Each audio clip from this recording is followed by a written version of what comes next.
ായി നമ്മളെ തന്നെ സമർപ്പിച്ചുകൊണ്ട് ആയിരിക്കുമ്പോൾ സ്നേഹത്തോടെ ദൈവം സാബുച്ചാനെ ശുശ്രൂഷയ്ക്കായി ക്ഷണിക്കുന്നു. സ്തോത്രം.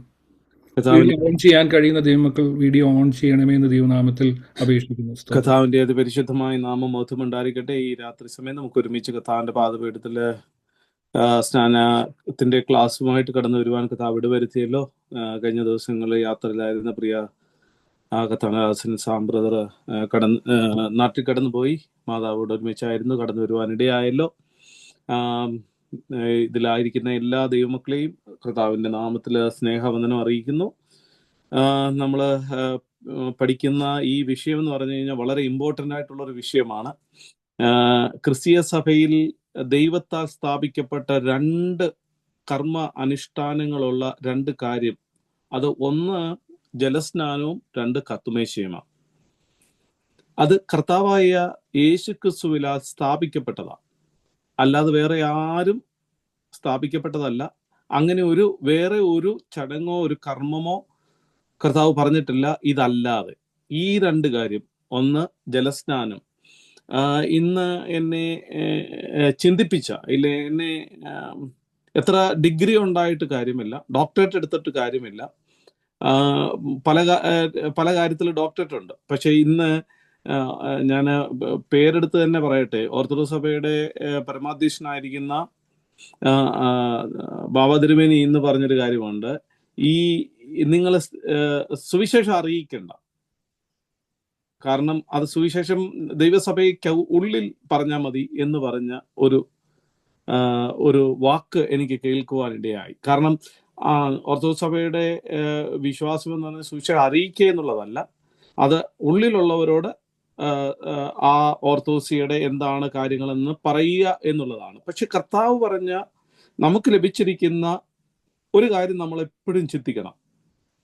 ആര് ഇനി എത്ര വലിയ ദൈവദാസനായാലോ, സെൻട്രൽ പാസ്റ്റർ ആയാലോ, ലോകത്ത് ഏറ്റവും വലിയ ദൈവദാസനാണെന്ന് പറഞ്ഞാലോ, ഇല്ലെങ്കിൽ ഏതെങ്കിലും സഭയുടെ പരമാധ്യക്ഷനാണെന്ന് പറഞ്ഞാലോ, ദൈവവചനത്തിന് അടിസ്ഥാനപ്പെട്ട് ഇല്ലെങ്കിൽ ദൈവവചനത്തെ അനുസരിച്ചല്ലാതെ, അതുകൊണ്ടാണ് ബെരോവയിലെ ക്രിസ്ത്യാനികൾ എന്ത് ചെയ്യുന്നറിയാമോ, അത് അങ്ങനെ തന്നെയോ എന്ന് പൗലോസ, കർത്താവിന്റെ ദാസനായ പൗലോസ് താന് പ്രാപിച്ചു. വേറെ ആരിൽ നിന്ന് പ്രാപിച്ചാൽ, ഞാൻ കർത്താവിൽ നിന്ന് പ്രാപിക്കുകയും കർത്താവിൽ നിന്ന് പ്രാപിച്ച കാര്യം ദൈവജനത്തിന് കൊടുക്കുകയും ചെയ്തു, അല്ലേ? അവിടെ ആ ബെരോവയിൽ എന്നിട്ട് പോലും ബെരോവയിലെ ക്രിസ്ത്യാനികൾ എന്ത് ചെയ്തു? അവര് അത് ദൈവവചനം എന്ന് അവരെന്ത് ചെയ്തു? അന്നത്തെ കാലത്ത് അവർ പരിശോധിച്ചു, എന്നിട്ടാണ് അവർ സ്വീകരിച്ചത്. അതുകൊണ്ട് ഈ പറയുന്ന ഞാനായാലും ലോകത്ത് ഏത് വലിയ ദൈവദാസനായാലും ആദ്യമായിട്ട് നമുക്ക് അറിയേണ്ട ഒരു കാര്യം, ഒന്ന്, ദൈവവചനത്തിൽ ഉണ്ടോ? 2, ഇത് കർത്താവായ യേശു ക്രിസ്തു പറഞ്ഞിട്ടുണ്ടോ, ഇല്ലെങ്കിൽ ചെയ്തിട്ടുണ്ടോ, ഇല്ലെങ്കിൽ താൻ അത് ചെയ്ത് കാണിച്ചിട്ടുണ്ടോ? 3, അപ്പോസ്തലന്മാർ ഈ കാര്യങ്ങൾ പറഞ്ഞിട്ടുണ്ടോ, ചെയ്തിട്ടുണ്ടോ? അവർ റൈറ്റിങ്സിലോ ഇല്ലെങ്കിൽ അവരുടെ ലേഖനത്തിലോ അവർ ചെയ്ത് ഉണ്ടായിട്ടുണ്ട് എന്ന് ഈ വേദപുസ്തകത്തിൽ രേഖപ്പെടുത്തിയിട്ടുണ്ടോ? അങ്ങനെയുള്ള കാര്യങ്ങളിൽ നമ്മൾ എന്ത് ചെയ്യണം? നമ്മൾ തീർച്ചയായും അത് മാത്രമായിരിക്കണം നമ്മുടെ അടിസ്ഥാനം എന്ന് പറയുന്നത്. അല്ലാതെ നമ്മൾ ഇനി എത്ര വലിയ ദൈവദാസന്മാർ വന്നു പ്രസംഗിച്ചാലും നമ്മൾ പലപ്പോഴും സ്വോത്രവും ഹല്ലേലൂയ ഒക്കെ പറയും. പക്ഷെ വളരെ സൂക്ഷിച്ചു വേണം നമ്മൾ പറയുന്ന ആ കാര്യം എത്രത്തോളം ഇതാണെന്ന് നിങ്ങൾ സൂക്ഷിച്ചു വേണം നമ്മളത് പ്രാപിക്കേണ്ടതിന്. അതുകൊണ്ടാണ് ഞാൻ പറഞ്ഞത് ജലസ്നാനവും കത്തുമേശയും. മത്തായി സുവിശേഷം 28-ാം അധ്യായം അവിടെ പറയുന്നു, ആകയാൽ നിങ്ങൾ പുറപ്പെട്ട്, ഇംഗ്ലീഷ് വളരെ വ്യക്തമായിട്ട് പറയുന്നു, go therefore and make a disciple of all nation. അയർലൻഡുകാരെ മാത്രമല്ല, മലയാളികളെ മാത്രമല്ല, go therefore and make a disciple of all nation, baptizing them in the name of the Father and of the Son and the Holy Spirit. നോക്കിയേ, നിങ്ങൾ പുറപ്പെട്ട്, എന്നിട്ട് പറയാണ് teaching them to observe everything I command you. അതായത് കർത്താവായ യേശു ക്രിസ്തു പറഞ്ഞ ഒരു കാര്യമാണ്, നിങ്ങൾ ലോകത്തിലെങ്ങും പോയി സുവിശേഷം പറയണം, വിശ്വസിക്കുന്നവരെ എന്ത് ചെയ്യണം? സ്നാനപ്പെടുത്തണം എന്ന് അവിടെ പറയുന്നുണ്ട്. ആയാ നിങ്ങൾ പുറപ്പെട്ട കർത്താവിന്റെ കർത്താവിൻ്റെയും പുത്രൻ്റെയും പരിശുദ്ധാത്മാവിൻ്റെയും നാമത്തിൽ സ്നാനം കഴിപ്പിച്ചും ഞാൻ നിങ്ങളോട് കൽപ്പിച്ചതൊക്കെയും പ്രമാണിക്കുവാൻ തക്കവണ്ണം ഉപദേശിച്ചും കൊണ്ട് സകല ജാതികളെയും എന്ത് ചെയ്യും? ശിഷ്യരായിക്കൊള്ളുവീൻ എന്ന് അവിടെ കാണുവാൻ പറയുന്നു. തന്നെ ഞാനോ ലോക അവസാനത്തോളം ഞാൻ നിങ്ങളോട് കൂടെ ഇരിക്കും. ആര് കൂടെ ഇരുന്നില്ലെങ്കിലും ദൈവമക്കളെ, ദൈവം കൽപ്പിച്ചതാണെങ്കിൽ അത് നാം ചെയ്തിരിക്കണം. അതുകൊണ്ട് ഇന്ന് നാട്ടുകാർ കാണത്തില്ല, വീട്ടുകാർ കാണത്തില്ല, കുടുംബക്കാരൊന്നും നമ്മുടെ കൂടെ കാണത്തില്ല. കർത്താവ് വരുമ്പോ നമ്മൾ മാത്രമേ, ഇല്ലെങ്കിൽ നമ്മളുമായിട്ടാണുള്ള ബന്ധം. അല്ലാതെ ലോകത്ത് വേറെ ആരും അത് ഇല്ലെങ്കിൽ ശവക്കല്ലറയുടെ അടുത്ത് വരെ, ഇപ്പൊ എന്റെ പിതാവ് മരിച്ചുപോയി, എനിക്ക് ചെയ്യാൻ കഴിയുന്ന അവസാനത്തെ കാര്യം എന്ന് പറയുന്നു ആ ശവക്കല്ലറയുടെ അടുത്ത് വരെ പോകാം എന്നുള്ളതല്ലാതെ വേറെ ഒന്നും നമുക്ക് കഴിയത്തില്ല. അതുകൊണ്ടാണ് പറയുന്നത്, കർത്താവ് പറയുന്നു, നിങ്ങൾ എന്ത് ചെയ്യണം? പുറപ്പെട്ട് പിതാവിന്റെയും പുത്രന്റെയും പരിശുദ്ധാത്മാവിന്റെ നാമത്തിൽ സ്നാനം കഴിപ്പിക്കണം എന്ന് ഞാൻ നിങ്ങളോട് കൽപ്പിച്ചത് എന്നാണ് കർത്താവ് പറഞ്ഞത്. അത് സ്നാനത്തെക്കുറിച്ച്. ഇനി ലൂക്കോസിന്റെ സുവിശേഷം 22-ാമത്തെ അധ്യായം കത്തുമേശയെക്കുറിച്ച് നമ്മൾ എപ്പോഴും കേൾക്കുന്ന കാര്യങ്ങളാണ്, എന്നാലും അതൊന്ന് മനസ്സിലാക്കി വെക്കുന്നത് നല്ലതാ. അവിടെയും പറയുന്നത് എന്തെന്ന് അറിയാമോ? 22-ന്റെ 14 മുതലുള്ള വാക്യങ്ങളാ. പക്ഷെ സമയമില്ലാത്തതുകൊണ്ട് ഞാൻ അതിന്റെ 19-ാമത്തെ വാക്യങ്ങൾ മാത്രം വായിക്കുന്നു. പിന്നെ അപ്പം എടുത്ത് വാഴ്ത്തി നുറുക്കി അവർക്ക് കൊടുത്തു. ആരാ? കർത്താവായി യേശു ക്രിസ്തു അപ്പം എടുത്ത് വാഴ്ത്തി നുറുക്കി അവർക്ക് കൊടുത്തു. ഇത് നിങ്ങൾക്ക് വേണ്ടി നൽകുന്ന എന്റെ ശരീരം എന്റെ ഓർമ്മയ്ക്കായി ചെയ്യുവീൻ എന്ന് പറഞ്ഞു. അതുകൊണ്ട് തന്നെ അത്താഴം കഴിഞ്ഞ ശേഷം അവിടെ നമുക്ക് എന്റെ ഓർമ്മയ്ക്കായി ചെയ്യുവീൻ എന്ന് പറഞ്ഞ് സ്ഥാപിച്ചതാണ് എന്ത് ചെയ്തു? കർത്താവിന്റെ മേശ എന്ന് നമുക്ക് കാണുവാൻ കഴിയുന്നു. ആ 20-21 വാക്യങ്ങളൊക്കെ വായിക്കുമ്പോൾ നമുക്കവിടെ കാണുവാൻ കഴിയുന്ന ഒരു കാര്യം എന്താണെന്നറിയാമോ? കർത്താവായ യേശു ക്രിസ്തുവിന് സ്ഥാപിച്ച ഒരു കാര്യമാണ് എന്റെ ഓർമ്മയ്ക്കായി, എന്റെ വരവോളം നിങ്ങളത് നിവർത്തിക്കണമെന്ന് പറയുന്ന ഒരു കാര്യം. ഇപ്പോൾ 2 കാര്യമാണ്. ഒന്ന് ജലസ്നാനം, 2 കത്തുമേശ. ഇതാണ് ക്രിസ്തീയ സഭയിൽ ദൈവത്താൽ സ്ഥാപിക്കപ്പെട്ട 2 കർമ്മ അനുഷ്ഠാനങ്ങൾ എന്ന് പറയുന്നത്. സ്നാനത്തെക്കുറിച്ചാണ് നമ്മളിപ്പോൾ ഇന്ന് പഠിക്കുവാൻ പോകുന്നത്. സ്നാനപ്പെടുന്നതിന് മുമ്പ് ചില കാര്യങ്ങൾ നാം നമ്മുടെ ജീവിതത്തിൽ ഉണ്ടാവണം. അതാണ് കഴിഞ്ഞ ആഴ്ച നമ്മൾ പറയുന്നു, പുതിയ നിയമസഭയിലേക്കുള്ള പ്രവേശനത്തിന് ഒഴിച്ചുകൂടുവാൻ കഴിയാത്ത ആദ്യ പടിയാണ് മാനസാന്തരത്തിന്റെ അനുഭവം എന്ന് പറയുന്നത്. എന്താ മാനസാന്തരം എന്ന് നമ്മൾ കഴിഞ്ഞ ദിവസം കേട്ടു. എന്താ? ഒരു പാപി തന്റെ പാപത്തിന്റെ വഴികളിൽ നിന്ന് വിട്ട് ജീവിക്കുവാൻ തീരുമാനിക്കുകയും യേശു ക്രിസ്തുവിനെ സ്വന്തം രക്ഷിതാവായി സ്വീകരിക്കുകയും ചെയ്യുന്ന ഒരു കർമ്മമാണ് ഈ മാനസാന്തരം എന്ന് നമുക്ക് കാണുവാൻ കഴിയുന്നു. ഞാൻ അത് കുറേ കാര്യങ്ങൾ നമുക്ക് എപ്പോഴും ഇത് പഠിക്കേണ്ട കാര്യമാണ്, എപ്പോഴും ഇത് മനസ്സിലാക്കേണ്ട കാര്യമാണ്, പഠിക്കേണ്ട കാര്യമാണ്. അതുകൊണ്ട് നാം എപ്പോഴും ഇത് അറിഞ്ഞിരിക്കേണ്ട കാര്യമാണ്. ഒരു ഈ സ്നാനത്തിന് മുമ്പ് നടക്കേണ്ട ഒരു കാര്യമാണ്. 3 കാര്യങ്ങൾ നമുക്ക് കാണുവാൻ കഴിയുന്നു. Accept, believe and confess. എന്താ അക്സെപ്റ്റ് ചെയ്യുന്നേ? ഞാൻ ഒരു പാപിയാണെന്ന്, ഇല്ലെങ്കിൽ നിങ്ങളൊരു പാപിയാണെന്ന് ഹൃദയത്തില് ഇല്ലെങ്കിൽ ഞാനൊരു പാപിയാണെന്ന് ദൈവത്തിന്റെ മുമ്പാകെ അംഗീകരിക്കുക. എന്നിട്ട് അത് എന്ത് ചെയ്യണം? അതിന് ബിലീവ് ചെയ്യണം. അതായത് യേശുവിനെ കർത്താവെന്ന് വായിക്കൊണ്ട്, അത് നിങ്ങൾ യെശയ്യാ പ്രവാചകന്റെ പുസ്തകം 64-ാം അധ്യായം 7-ാം വാക്യം നിങ്ങൾ വായിക്കുമ്പോൾ അന്നത്തെ ഇസ്രായേൽ ജനതയുടെ ആ ദുഷ്ടതയെക്കുറിച്ച്, എങ്കിലോ യഹോവേ നീ ഞങ്ങളുടെ പിതാവ്, ഞങ്ങൾ നിന്റെ കളിമണ്ണ്, നീ ഞങ്ങളെ മെനയുന്നവനാകുന്നു. അതിന് മുമ്പ് പറയുന്നുണ്ട്, നിന്റെ നാമത്തെ വിളിച്ചപേക്ഷിക്കുന്നവനും നിന്നെ മുറുകെ പിടിക്കുവാൻ ഉത്സാഹിക്കുന്നവനും ആരുമില്ല. നിന്റെ മുഖം ഞങ്ങൾ കാണത്തക്കവണ്ണം നീ മറച്ചു, ഞങ്ങളുടെ അകൃത്യങ്ങൾ ഞങ്ങളെ ഏൽപ്പിച്ചു, ഞങ്ങളുടെ അകൃത്യങ്ങളാ. അപ്പോ ഒരുവൻ പാപിയാണെന്നുള്ള ബോധ്യം അവൻ അത് ഏറ്റുപറഞ്ഞ് ഉപേക്ഷിച്ച് ദൈവത്തിന്റെ അടുക്കിലേക്ക് കടന്നു വരുന്നതാണ്.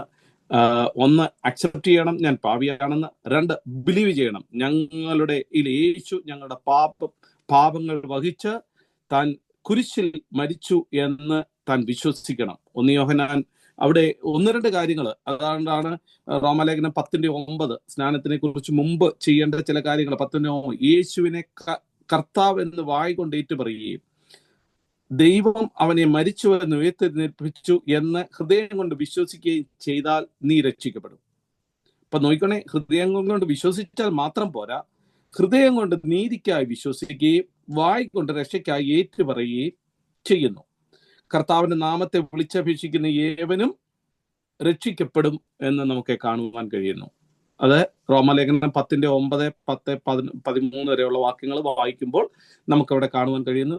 അവിടെ ഒരാൾ പാപിയാണെന്ന് മനസാന്തരത്തിന്, അതായത് ഒരു പാപി തന്റെ പാപ വഴികളെ വിട്ടുതിരിഞ്ഞ് യേശു ക്രിസ്തുവിനെ സ്വന്തം രക്ഷിതാവും കർത്താവുമായി സ്വീകരിച്ച് ഇനിയുള്ള ജീവിതം കർത്താവ് ആണ് എന്നെ കൺട്രോൾ ചെയ്യുന്നത് എന്നുള്ള ഒരു സമർപ്പണത്തോടെ ആയിരിക്കണം ഒരു ദൈവവേദന.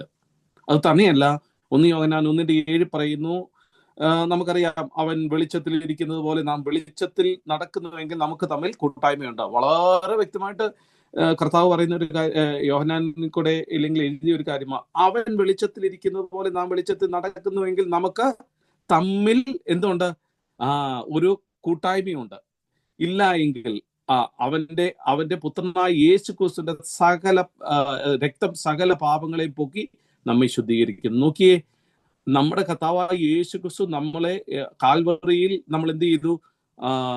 യാഗമായി തീർന്നു, ക്രൂശിൽ മരിച്ചു, അവസാനത്തുള്ള രക്തം പോലെ ഊറ്റി തന്ന് നമ്മുടെ പാപങ്ങൾക്ക് വേണ്ടിയാ. അപ്പൊ നമ്മൾ പാപങ്ങൾ ഏറ്റുപറഞ്ഞ് ബിലീവ് ചെയ്യണം, ഞങ്ങൾ വിശ്വസിക്കുന്നുണ്ട് കർത്താവ് യേശു ഞങ്ങൾക്ക് വേണ്ടി യാഗമായി തീർന്ന കാര്യം അവിടെ ഏറ്റുപറയാം. കാരണം അവിടെ യോഹന്നാൻ പറയുകയാണ്,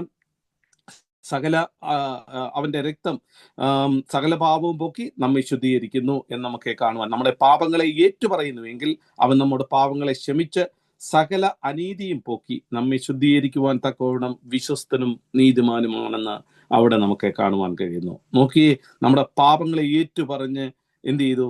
പാപങ്ങളെ ഏറ്റുപറയുന്നുവെങ്കിൽ അവൻ നമ്മുടെ പാപങ്ങളെ ക്ഷമിച്ചു തരുന്ന, ഇല്ലെങ്കിൽ സകല അനീതിയും പോക്കി നമ്മെ ശുദ്ധീകരിക്കുവാൻ തക്കവണ്ണം അവൻ വിശ്വസ്തനും നീതിമാനുമായ ദൈവമാണ്. അത് തന്നെയല്ല, കർത്താവ് പണ്ട് ശിഷ്യന്മാരോട് ചോദിച്ചു, നിങ്ങൾ മനുഷ്യപുത്രനെ ആരെന്ന് ചോദിച്ചു.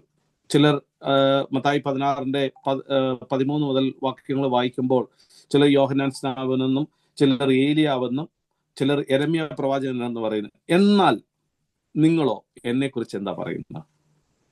അപ്പൊ പറയുന്ന ഒരു കാര്യമുണ്ട്, നിങ്ങൾ എന്നെക്കുറിച്ച് എന്ത് പറയുന്നു എന്ന് ചോദിച്ചതിന് നീ ജീവനുള്ള ദൈവത്തിന്റെ പുത്രൻ ആ യേശു ക്രിസ്തു എന്ന് ഉത്തരം പറഞ്ഞു. നോക്കി, ഹല്ലേലൂയ, സ്തോത്രം. അപ്പോ നമ്മൾ ഒന്ന് അക്സെപ്റ്റ്, ABC ഉണ്ടായിരിക്കണം എന്നാ പറയുന്നത്. ABC അത് ഓർത്തിരുന്നാൽ മതി. Accept, believe, confess. നമ്മൾ ഏറ്റു പറയണം നമ്മുടെ പാപങ്ങൾക്ക് വേണ്ടി ഹൃദയങ്ങളിൽ. അതുകൊണ്ടാണ് റോമലേഖനം 10-ാം അധ്യായം അതിന്റെ 9, 10 മുതൽ ഇങ്ങോട്ടുള്ള വാക്കുകൾ പറയുന്നു, നിങ്ങൾ പാപം നിങ്ങൾ ഏറ്റുപറയണം, ഇല്ലേ? ഏറ്റുപറഞ്ഞ് ഹൃദയം കൊണ്ട് വിശ്വസിക്കണം, കർത്താവ് എൻ്റെ സകല പാപങ്ങളെയും പോക്കി യേശുവിനെ കർത്താവ് എന്ന് വായി കൊണ്ട് ഏറ്റുപറയുകയും ദൈവം അവനെ മരിച്ചു എന്ന് ഉയർത്തെഴുന്നേൽപ്പിച്ചു എന്ന് ഹൃദയം കൊണ്ട് വിശ്വസിക്കുകയും ചെയ്താൽ നീ രക്ഷപ്പെടും. അത് തന്നെയല്ല, ഹൃദയം കൊണ്ട് നീതിക്കായി വിശ്വസിക്കുകയും 10-ാമത്തെ വാക്യം, ഹൃദയം നീതിക്കായി വിശ്വസിക്കുകയും അത് നമ്മൾ ഏറ്റുപറയുകയും ചെയ്താൽ മാത്രമേ ഒരുവൻ രക്ഷയിലേക്ക് കടന്നു വരുന്നു. അപ്പൊ ഈ 3 കാര്യങ്ങൾ അക്സെപ്റ്റ്, അംഗീകരിക്കണം, നമ്മൾ വിശ്വസിക്കണം, അത് ഹൃദയം കൊണ്ട് ഏറ്റുപറയണം. അങ്ങനെയുള്ളവർക്കാണ് സ്നാനത്തിലേക്കുള്ള ആ അടുത്ത പടി, അതായത് മാനസാന്തരത്തിന്റെ അനുഭവത്തിൽ കടന്നു വന്ന ഒരു വിശ്വാസി ഉടനെ സ്വീകരിക്കേണ്ട ഒരു കാര്യം. അത് നാളെ എൻ്റെ ഇന്നാരോട് ചോദിക്കട്ടെ, അവരോട് ചോദിക്കട്ടെ, ഇത് ചോദിക്കട്ടെ എന്ന് പറഞ്ഞ് നിൽക്കുകയല്ല, ഉടനെ ഇത് കർത്താവിന്റെ കൽപ്പനയാണെന്നുള്ള ഉത്തമ ബോധ്യം. അത് ദൈവമക്കളെ, അത് എത്ര വലിയ നമ്മുടെ മാതാവാകട്ടെ പിതാവാകട്ടെ, ഇത് നമുക്ക് സത്യം വെളിപ്പെട്ട് കഴിഞ്ഞാൽ ഉടനെ നമുക്കറിയാം. ഷണ്ണൻ യെശയ്യാ പ്രവാചകന്റെ പുസ്തകം വായിച്ചുകൊണ്ട് പോയിരിക്കുമ്പോൾ തേരിന്റെ അടുക്കൽ വന്ന് ഫിലിപ്പോസിന് ഇത് കണ്ടപ്പോ വായിക്കുന്നത് കണ്ടപ്പോ നീ ഗ്രഹിക്കുന്നുണ്ടോ എന്ന് ചോദിക്കൂ. ഇത് നമ്മളെല്ലാവരും വായിച്ചിട്ടുണ്ട്, നമ്മൾ ഇത് കടന്നു പോയിട്ടുണ്ട്, പക്ഷെ അത് ഗ്രഹിക്കുന്നുണ്ടോ? നീ അത് വായിക്കുന്നതും അല്ല, മനസ്സിലാവുന്നുണ്ടോ എന്നാ ചോദിച്ചേ. മനസ്സിലായോ? പുള്ളി ഇത് വായിക്കുന്നതേ ഉള്ളു. നമ്മളില്ലേ വേദപുസ്തകം വായിക്കുന്ന പോലെ കിടക്കുന്നതിന് മുമ്പ് നമ്മൾ എന്ത് ചെയ്യും? സങ്കീർത്തനം വായിക്കണമല്ലോ. അതുകൊണ്ട് ആ സങ്കീർത്തനം വായിക്കും, എന്തെങ്കിലും ഒരു അധ്യായം വായിച്ചു നാം. എന്നാൽ അതിനകത്ത് എന്തുള്ള എന്നുള്ളത് അത് ഞങ്ങളുടെ കാര്യമല്ല. വായിക്കുക എന്നുള്ളതേ ഉള്ളൂ നമ്മുടെ കാര്യം. പക്ഷെ യഥാർത്ഥമായിട്ട് എന്താ, അത് വായിച്ച് അതിനകത്തുള്ളത് നമ്മുടെ ജീവിതത്തിൽ പ്രാവർത്തികമാക്കുമ്പോഴാണ് ഞാൻ വെളിച്ചത്തിരിക്കുന്ന പോലെ നിങ്ങളും വെളിച്ചത്തിരിക്കണമെന്ന് പറഞ്ഞ ആ കർത്താവിന്റെ വാക്ക് യഥാർത്ഥമായിട്ട് നമ്മുടെ ജീവിതത്തിൽ പ്രാവർത്തികമാകുന്നു. നോക്കിയേ, സ്നാനം എന്ന് പറയുന്നത് നമുക്കറിയാം, ഞാൻ പറഞ്ഞല്ലോ, അത് മുങ്ങുക ഇല്ലെങ്കിൽ മുക്കുക, മുങ്ങിക്കുളിക്കുക, ബാപ്റ്റിസോ എന്ന ഒരു ഗ്രീക്ക് വേർഡിൽ നിന്നാണ് ഇത് വന്ന്. കഴിഞ്ഞ ദിവസം അത് ഞാൻ പറഞ്ഞാണെന്ന് തോന്നുന്നു. ഹീബ്രു വേർഡ് ടബൽ എന്നാണ് അതിന്റെ പേര്.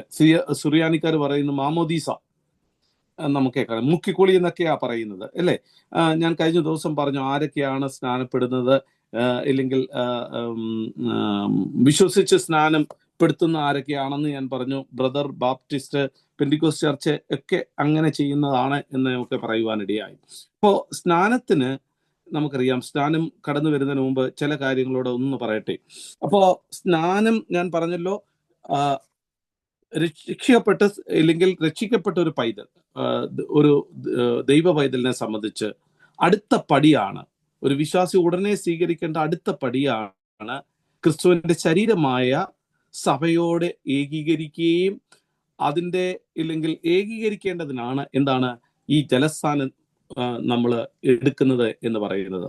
നോക്കിക്കോണേ, ക്രിസ്തീയ ജീവിതത്തിലെ പ്രവേശിക്കുന്ന ഒരു വ്യക്തിയുടെ ആദ്യത്തെ സ്റ്റെപ്പാണ് എന്താണ്, ദൈവത്തോടുള്ള നല്ല മനസ്സാക്ഷിയുമാണ് എന്ന് നമുക്ക് കാണുവാൻ കഴിയുന്നു.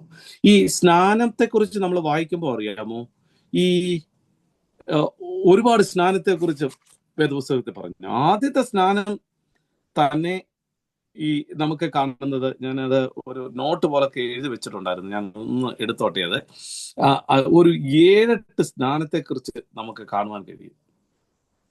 നോക്കിക്കോണം. ഒന്ന് പെട്ടക സ്നാനം. നമുക്ക് പെട്ടെന്ന് മനസ്സിലാവും. എവിടാ?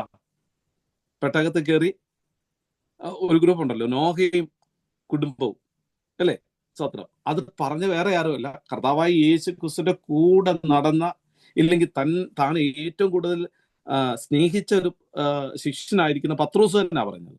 എന്താ അവിടെ വായിക്കാം, 1 പത്രോസ് 3:19. ആദ്യത്തെ സ്നാനം, ഒരു സ്നാനത്തെ കുറിച്ച് ഞാൻ പറയാം. ഒരു 3-4 സ്നാനം പെട്ടെന്ന് പറയാൻ പോവുക, കാരണം ഇല്ലെങ്കിൽ അടുത്ത കുറെ കാര്യങ്ങൾ പറയേണ്ടതുണ്ട്. പെട്ടക സ്നാനം 1 പത്രോസ് 3:19.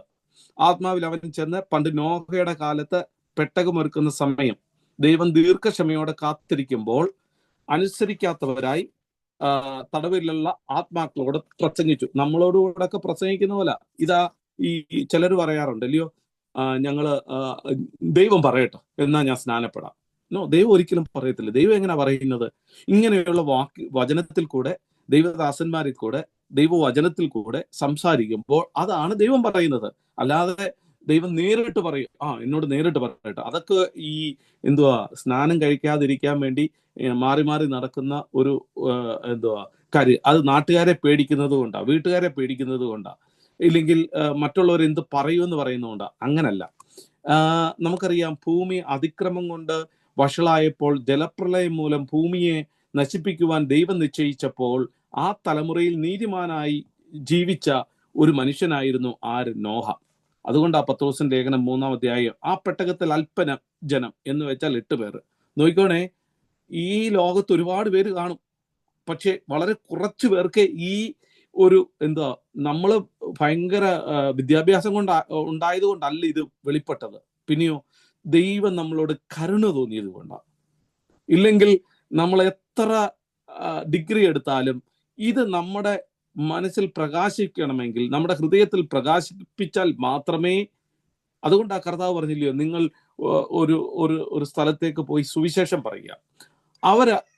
സുവിശേഷം അവർ ഏറ്റെടുക്കുന്നില്ലെങ്കിൽ നിങ്ങളുടെ കാലിലെ പൊടി തട്ടിയിട്ട് നിങ്ങൾ അവിടെ നിന്ന് പോരുക എന്ന് കർത്താവ് പറഞ്ഞ ഒരു കാര്യമുണ്ട്. അതുപോലെ തന്നെയാണ് പെട്ടക സ്നാനം. ഞാൻ പറഞ്ഞല്ലോ, ആ പെട്ടകത്തിൽ അല്പജനം എന്ന് വെച്ചാൽ 8 പേര് വെള്ളത്തിൽ കൂടെ രക്ഷ പ്രാപിച്ചു. അത് സ്നാനത്തിന് ഒരു മുൻകുറി. സ്നാനമോ, നോക്കിക്കോണേ, അത് പ്രത്യേകം നിങ്ങൾ ശ്രദ്ധിച്ചോണം. സ്നാനമോ അത് ഇപ്പോൾ ജഡത്തിന്റെ അഴുക്ക് കളയുകയല്ല, ദൈവത്തോടുള്ള നല്ല മനസ്സാക്ഷിക്കുള്ള അപേക്ഷയായിട്ട് യേശു ക്രിസ്തുവിന്റെ പുനരുദ്ധാരത്തിൽ നമ്മയും രക്ഷിക്കുന്നു. നോക്കിക്കോണേ, ദൈവത്തോടുള്ള നല്ല മനസ്സാക്ഷിക്കുള്ള ഒരു അപേക്ഷ, ഒരു അപേക്ഷയാണ് ഇപ്പോൾ നമ്മളൊരു ആപ്ലിക്കേഷൻ കൊടുക്കുക. ഇപ്പം ഈ സ്നാനം എന്ന് പറയുന്നത് എന്തിനു വേണ്ടിയാ? യേശു ക്രിസ്തുവിന്റെ പുനരുദ്ധാനത്തിന് നമുക്ക് ഭാഗവാക്കാകണമെങ്കിൽ ഇന്നൊരു അപേക്ഷ കൊടുക്കണം. ഇതുവരെ ജോഷുവ ഇല്ലെങ്കിൽ നോയലും ഒക്കെ കടന്നു വന്നു അല്ലേ? നിങ്ങൾ കടന്നു വന്നു, ഞങ്ങൾക്ക് സന്തോഷമായിരുന്നു. പക്ഷെ നിങ്ങൾ you are not a part of our Yesu ക്രിസ്തുവിന്റെ സഭയുമായിട്ട് പാർട്ടല്ലായിരുന്നു. ഈ ലോകത്തിലെ സഭയുമായിട്ട് പാർട്ടാ. പക്ഷെ എന്തിനാ നിങ്ങൾ യേശു ക്രിസ്തു ഇല്ലെങ്കിൽ യേശു ക്രിസ്തുവിന്റെ പുനരുദ്ധാനത്തിന് നമ്മെ ഇല്ലെങ്കിൽ ആ ദൈവത്തോടുള്ള നല്ല മനസ്സാക്ഷിക്കായിട്ടുള്ള ഒരു അപേക്ഷയായിട്ടാണ്. മനസ്സിലായോ? അപ്പൊ നോക്കിക്കോണേ, ആ പത്രോസിന്റെ ലേഖനത്തിൽ വേണമെങ്കിൽ കർത്താവിന് ഒരു കാര്യം ചെയ്യാമായിരുന്നു, ദൈവത്തിന് ഒരു കാര്യം ചെയ്യുക. അന്ന് ഒരു ചെറിയ ഒരു സ്ഥലം എന്ത് ചെയ്യണമായിരുന്നു? ഉണങ്ങിയ ഒരു സ്ഥലത്ത് ഈ 8 പേരെ എന്ത് ചെയ്തു? വേണമെങ്കിൽ കൊണ്ടുവെക്കായിരുന്നു. വെച്ചിട്ട് ബാക്കിയുള്ളിടത്തെല്ലാം വെള്ളം കൊണ്ട് നിറയ്ക്കാൻ. ദൈവത്തിന് കഴിയാത്ത വല്ല കാര്യമുണ്ട്? അവന് വാക്കുകൊണ്ട് പലതും ചെയ്യുവാനൊക്കെയായിരുന്നു. പക്ഷെ ദൈവം അങ്ങനെയല്ല. ദൈവം എന്ത് ചെയ്തു? ആ പെട്ടകത്തിനകത്ത്, അതുകൊണ്ടാ പറഞ്ഞു സ്നാനത്തിന്റെ മുൻകുറിയാണെന്ന് നമുക്ക് കാണുവാൻ കഴിയില്ലയോ? അവിടെ പറയുന്നുണ്ട്, അത് സ്നാനത്തിനൊരു മുൻകുറി. സ്നാനമോ ഇപ്പം നമ്മള് അഴുക്ക് കളയുന്നവനാൽ ആയിട്ടല്ല, ജഡത്തിന്റെ അഴുക്ക് കളയുന്നതായിട്ടല്ല, ദൈവത്തോടുള്ള നല്ല മനസ്സാക്ഷിക്കായി.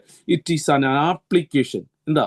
യേശു ക്രിസ്തുവിന്റെ പുനരുദ്ധാനത്തിൽ നമ്മെയും രക്ഷിക്കുന്നു എന്ന് അവിടെ കാണുന്നു. ഇതൊരു എന്താ സ്നാനമോ? പെട്ടക സ്നാനം. പെട്ടെന്ന് നമുക്ക് പറഞ്ഞു പോവാം. അടുത്തൊരു ചെങ്കടൽ സ്നാനമുണ്ട്. 1 കൊരിന്ത്യർ 10-1 സഹോദരന്മാരെ, നമ്മുടെ പിതാക്കന്മാരെല്ലാവരും മേഘത്തിന് കീഴിലായിരുന്നു. എല്ലാവരും സമുദ്രത്തിൽ കൂടെ കടന്നുപോയി. എല്ലാവരും മേഘത്തിലും സമുദ്രത്തിലും സ്നാനമേറ്റു, മോശയോട് ചേർന്നു എല്ലാവരും എന്ന് നമുക്ക് കാണുവാൻ പറയുന്നു. ഇപ്പോ ചെങ്കടൽ സ്നാനത്തെ കാണുന്നു. അടുത്തൊരു സ്നാനം പെട്ടെന്ന് നിങ്ങളോട് പറഞ്ഞാൽ പോവുക. ഞാൻ ആ സ്ഥലത്ത് പോയിട്ടുണ്ട് കേട്ടോ. ഈ ചെങ്കടൽ 2ആയിട്ട് പിരിഞ്ഞെന്ന് പറഞ്ഞു കഴിഞ്ഞാൽ സൗദി അറേബ്യയിലെ തബൂക്ക് എന്ന് പറയുന്ന ഒരു സ്ഥലത്താണ്. നിങ്ങൾ പോയി കഴിഞ്ഞാൽ അൺബിലീവബിളാ. കിലോമീറ്റർ കണക്കിന് ചെങ്കടലിന് മുമ്പിലുള്ള ആ ഒരു 10-12 നില ഇല്ലെങ്കിൽ ഒരു 10-25 നിലയുള്ള വലിയ പാറ പോലും പിളർന്നതായിട്ട് കാണാൻ കഴിയും. കിലോമീറ്റർ പാറ അങ്ങനെ പിളരണമെങ്കിൽ അൺബിലീവബിളാ. അതുകൊണ്ടാണ് നമ്മൾ വിശ്വസിക്കുന്നത്. ദൈവമക്കളെ, അവിടെ നിന്നാണ് ആ ചെങ്കടല് മിസ്രൈമിന്ന് സൗദി അറേബ്യ കയറി അടുത്ത സ്ഥലത്തേട്ട് ഇല്ലെങ്കിൽ കനാനിലേക്ക് പോകുവാൻ ഇടയായത്.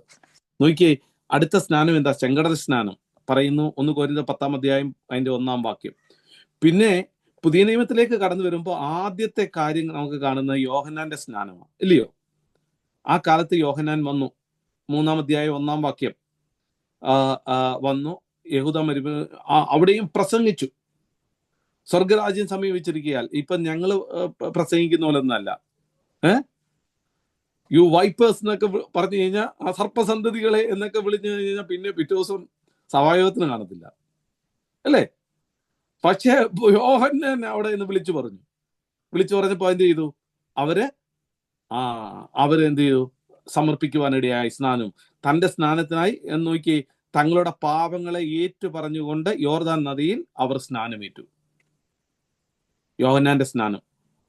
അടുത്തത് അവിടെ കുറേ ഉണ്ട് കേട്ടോ. ലൂക്കോസ് 7:29-28 പറയുന്നു, എന്നാൽ ജനമൊക്കെയും ചുങ്കക്കാരും കേട്ടിട്ട് യോഹന്നാന്റെ സ്നാനമേറ്റതിനാൽ ദൈവത്തെ നീതീകരിച്ചു. 7-ാം അധ്യായം. പ്രവൃത്തികൾ, അപ്പോസ്തല പ്രവൃത്തി 19-3 ഏതായിരുന്നു നിങ്ങളുടെ സ്നാനം എന്ന് ചോദിച്ചാൽ അവരോട് യോഹന്നാന്റെ സ്നാനം എന്ന് പറഞ്ഞു. അപ്പോസ്തല പ്രവൃത്തി 19-13 4 അന്നേരം പൗലോസ് പറയാ, യോഹന്നാൻ മാനസാന്തര സ്നാനം അത്രേ കഴിപ്പിച്ചത്. തന്റെ പിന്നാലെ വരുന്നവനായ യേശുവിൽ വിശ്വസിക്കണം എന്ന് ജനത്തോട് പറഞ്ഞു. യേശു ക്രിസ്തുവിനെ വിശ്വസിച്ച് സ്നാനമേക്കുന്നതാണ് യഥാർത്ഥമായിട്ടുള്ള സ്നാനം എന്ന് പറയുന്നത്. 4-ാമത്തെ സ്നാനം ക്രിസ്തുവിന്റെ സ്നാനം. മത്തായിയുടെ സുവിശേഷം 3-13 അനന്തരം യേശു യോഹന്നാനാൽ സ്നാനമേൽക്കുവാൻ ഗലീലയിൽ വന്നു. യോർദാൻ അക്കരെ അവന്റെ അടുക്കൽ വന്ന് യോഹന്നാനോ അവനെ വിലക്കി. നോക്കിയേ, യോഹന്നാൻ വഴിയൊരുക്കാൻ വന്നവനാ. നിന്നാൽ സ്നാനമേൽക്കുവാൻ എനിക്ക് ആവശ്യം, പിന്നെ നീ എന്റെ അടുക്കൽ വരുന്നുവോ എന്ന് ചോദിച്ചു. യോഹന്നാൻ ചോദിക്കുക, നീ എന്റെ അടുക്കൽ എന്തിനാ വരുന്നത്? നിന്നാൽ സ്നാനമേൽക്കാനാണ് എനിക്ക് ഇല്ലെങ്കിൽ ആവശ്യമുള്ളത്. യേശു അവനോട്, ഇപ്പോൾ സമ്മതിക്കാം, ഇങ്ങനെ സകല നീതി നിവർത്തിക്കുന്നത് നമുക്ക് ഉചിതമെന്ന് ഉത്തരം പറഞ്ഞു. എന്നാറെ അവൻ സമ്മതിച്ചു. ക്രിസ്തുവിന്റെ സ്നാനം നോക്കിയേ. ഇന്ന് രാത്രിയിൽ ഒരു കാര്യമുണ്ട്. കർത്താവായി യേശു ക്രിസ്തു നടന്നുപോയി സ്നാനപ്പെട്ടു എങ്കിൽ, വെള്ളത്തിലിറങ്ങി മുങ്ങി എഴുന്നേറ്റ് വന്നു എങ്കിൽ, നമ്മളെ കാണിച്ചു തന്നിരിക്കുന്ന ഒരു സ്നാനം അതാണ് എന്ന് നമുക്ക് കാണുവാൻ കഴിയുന്നു. പിന്നെ അഗ്നിസ്നാനം എന്ന് പറഞ്ഞൊരു കാര്യമുണ്ട്. ലൂക്കോസ് 12:50 ദൈവം അനുവദിച്ചാൽ ചില ദിവസങ്ങൾക്ക് ശേഷം നമുക്ക് ആ കാര്യങ്ങൾ ഒക്കെ വായിക്കാം. കുറേ കാര്യം അതിനകത്തുണ്ട്. അഗ്നിസ്നാനം, അങ്ങനെ കുറെ സ്നാനത്തെക്കുറിച്ച്, ക്രിസ്തീയ സ്നാനം ഞാൻ പറഞ്ഞു, യേശു ക്രിസ്തുവിന്റെ സ്നാനം, കാൽവറിയിലെ സ്നാനം. എങ്കിലും എനിക്കൊരു സ്നാനം ഏൽപ്പാനുണ്ട്. അത് സ്നാനം എന്ന് പറഞ്ഞ് യേശു ക്രിസ്തുവിന്റെ കഷ്ടതയെക്കുറിച്ചാണ്.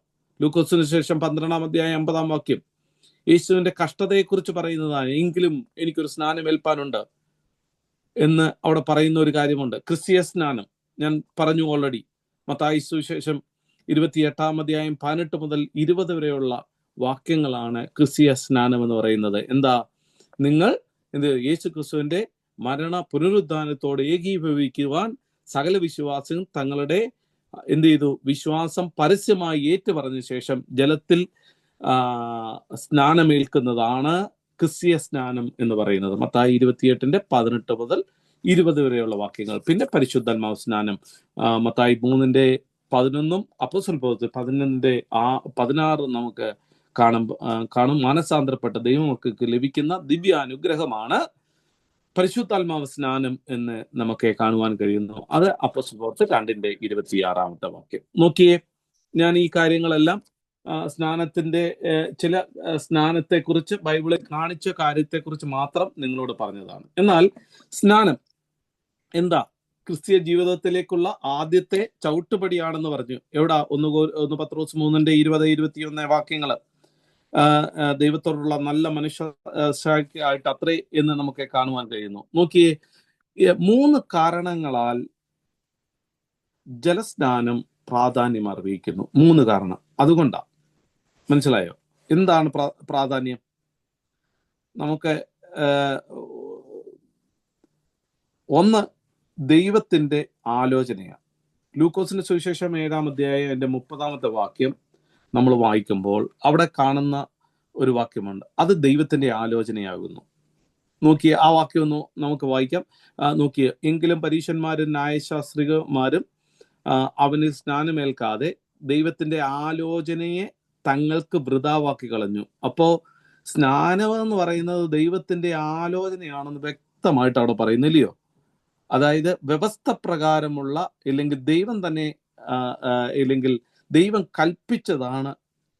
അതായത് ദൈവത്തിന്റെ, പിതാവിന്റെ ആലോചനയാണ് സ്നാനമെന്ന് വ്യക്തമായിട്ട് ലൂക്കോസിന്റെ സുവിശേഷം 7:30. 3 കാരണങ്ങളാണ് സ്നാനം പ്രാധാന്യമെന്ന് പറയുന്നത്. പിന്നെ മത്തായി 3:13-16 ഇത് എന്ത് ചെയ്തു? യേശു ക്രിസ്തു മാതൃക കാണിച്ച്, യോഹന്നാൻ 1:6-33 വാക്യങ്ങളൊക്കെ നമ്മൾ വായിക്കുമ്പോൾ യേശു ക്രിസ്തു ഇത് മാതൃക കാണിച്ചതായിട്ട് നമുക്ക് കാണുവാൻ കഴിയുന്നു, ഇല്ലയോ? മത്തായി 3:13-16 വരെയുള്ള വാക്യങ്ങൾ നമുക്ക് കാണുന്നത് ഇത് എന്താണ്? യേശു മാതൃക കാണിച്ചു. ഒന്ന്, ഞാൻ മുമ്പേയും പറഞ്ഞു, നമ്മൾ ആരെങ്കിലും പറയുന്നത് കൊണ്ടല്ല.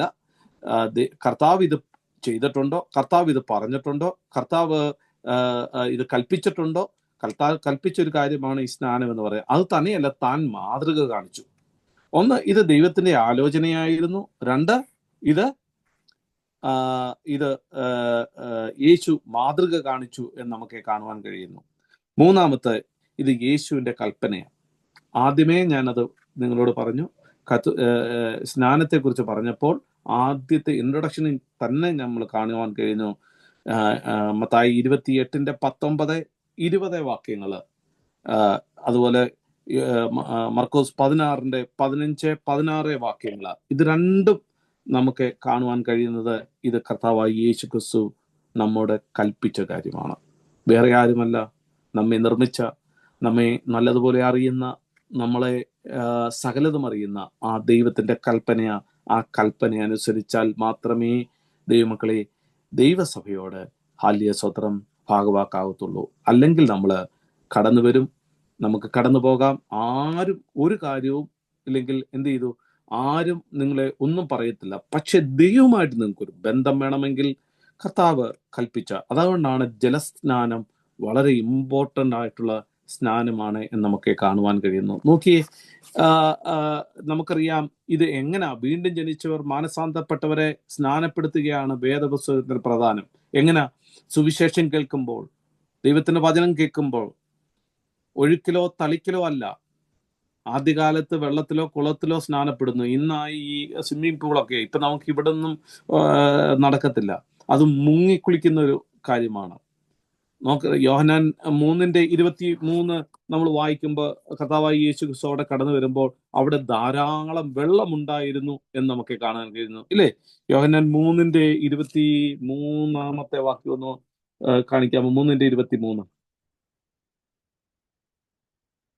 അവിടെ പറയുന്നു, സ്നാനം കഴിപ്പിച്ചുകൊണ്ടിരുന്നു. യോഹന്നാനും ശാലേമിന് അരികത്ത് ഐനോനിൽ സ്നാനം കഴിപ്പിച്ചുകൊണ്ടിരുന്നു. അവിടെ വളരെ വെള്ളമുണ്ടായിരുന്നു. വളരെ വെള്ളം, അതായത് ഒരു കപ്പ് വെള്ളമോ ഒരു തൊട്ടി വെള്ളമോ അല്ല, അവിടെ ധാരാളം വെള്ളമുണ്ടായിരുന്നു. അതിനു മുമ്പ് ഒരു കാര്യം ഞാൻ നിങ്ങളോട് പറയട്ടെ. ദൈവമക്കളെ, മാനസാന്തരത്തിന്റെ കാര്യം പറഞ്ഞപ്പോൾ ഞാൻ ഒരു കാര്യം, ഇമ്പോർട്ടൻ്റ് ആയിട്ടൊരു കാര്യം കർത്താവ് പറഞ്ഞു തന്നെ ഒരു കാര്യം ഒന്ന് പറഞ്ഞിട്ട് ഞാൻ ഒന്ന് സ്നാനത്തിലേക്ക് മടങ്ങി വരാം. നോക്കിക്കോണേ, അവിടെ പറയുന്നുണ്ട് യോഹന്നാൻ 3:3 വളരെ ഉപദേഷ്ടാവായ ഒരു മനുഷ്യനായിരുന്നു ഉണ്ടായിരുന്നു. തൻ്റെ അടുക്കലേക്ക് ആ മനുഷ്യൻ നിക്കോദീമോസ് എന്ന മനുഷ്യൻ തൻ്റെ അടുക്കലേക്ക് കടന്നു വന്നു. അപ്പോൾ ദൈവം പറഞ്ഞു, ദൈവം തന്നോട് കൂടെ ഇല്ല എങ്കിൽ നീ ചെയ്യുന്ന അടയാളങ്ങളെ താന് പറയാണ്. പക്ഷെ യേശു അവനോട് പറഞ്ഞു, എന്താ? യേശു അവനോട്, ആമീൻ ആമീൻ ഞാൻ നിന്നോട് പറയുന്നു, പുതിയതായി ജനിക്കുന്നില്ല എങ്കിൽ ദൈവരാജ്യം കാണുവാൻ ആർക്കും, കാണണമെങ്കിൽ പുതിയതായി ജനിക്കണം.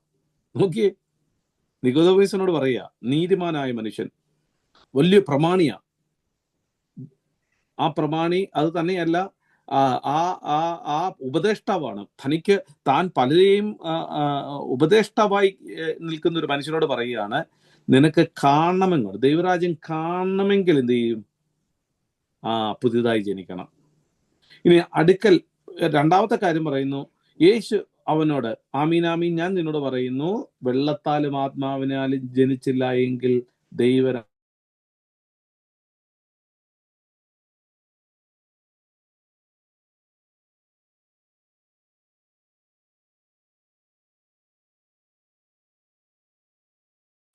നമ്മള് പിന്നെ അജ്ബർ നമ്മുടെ സെക്രട്ടറിയാ, ഇല്ലെങ്കിൽ കർത്താവിന്റെ ദാസൻ ബോബൻ പാസ്റ്റർ നമ്മുടെ പ്രിയപ്പെട്ട പാസ്റ്റർ, ഭയങ്കര സൗമ്യനാണ്, വളരെ ഇതാണ്. ഒരു റെക്കമെൻഡേഷൻ കൊടുക്കുക.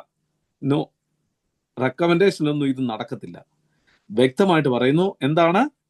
അവിടെ കടക്കണമെങ്കിൽ ആത്മാവിനാലും വെള്ളത്താലും ജനിച്ചില്ല എങ്കിൽ നിങ്ങൾ ദൈവരാജ്യത്തിൽ കടക്കാൻ പാടില്ല. അത് മാനസാന്തരത്തോടു കൂടി പറയേണ്ട ഒരു കാര്യമായിരുന്നു. അത് ഞാനിപ്പോൾ അങ്ങ് പറഞ്ഞതേ ഉള്ളൂ. നോക്കിയേ, അവിടെ സ്നാനം എന്ന് പറയുന്ന 3 കാര്യങ്ങൾ കർത്താവിന്റെ കൽപ്പനയായിരുന്നു. അത് അന്ത്യസമയത്തും പോലും താൻ പറഞ്ഞിട്ട് പോയ ഒരു കാര്യമാണ്.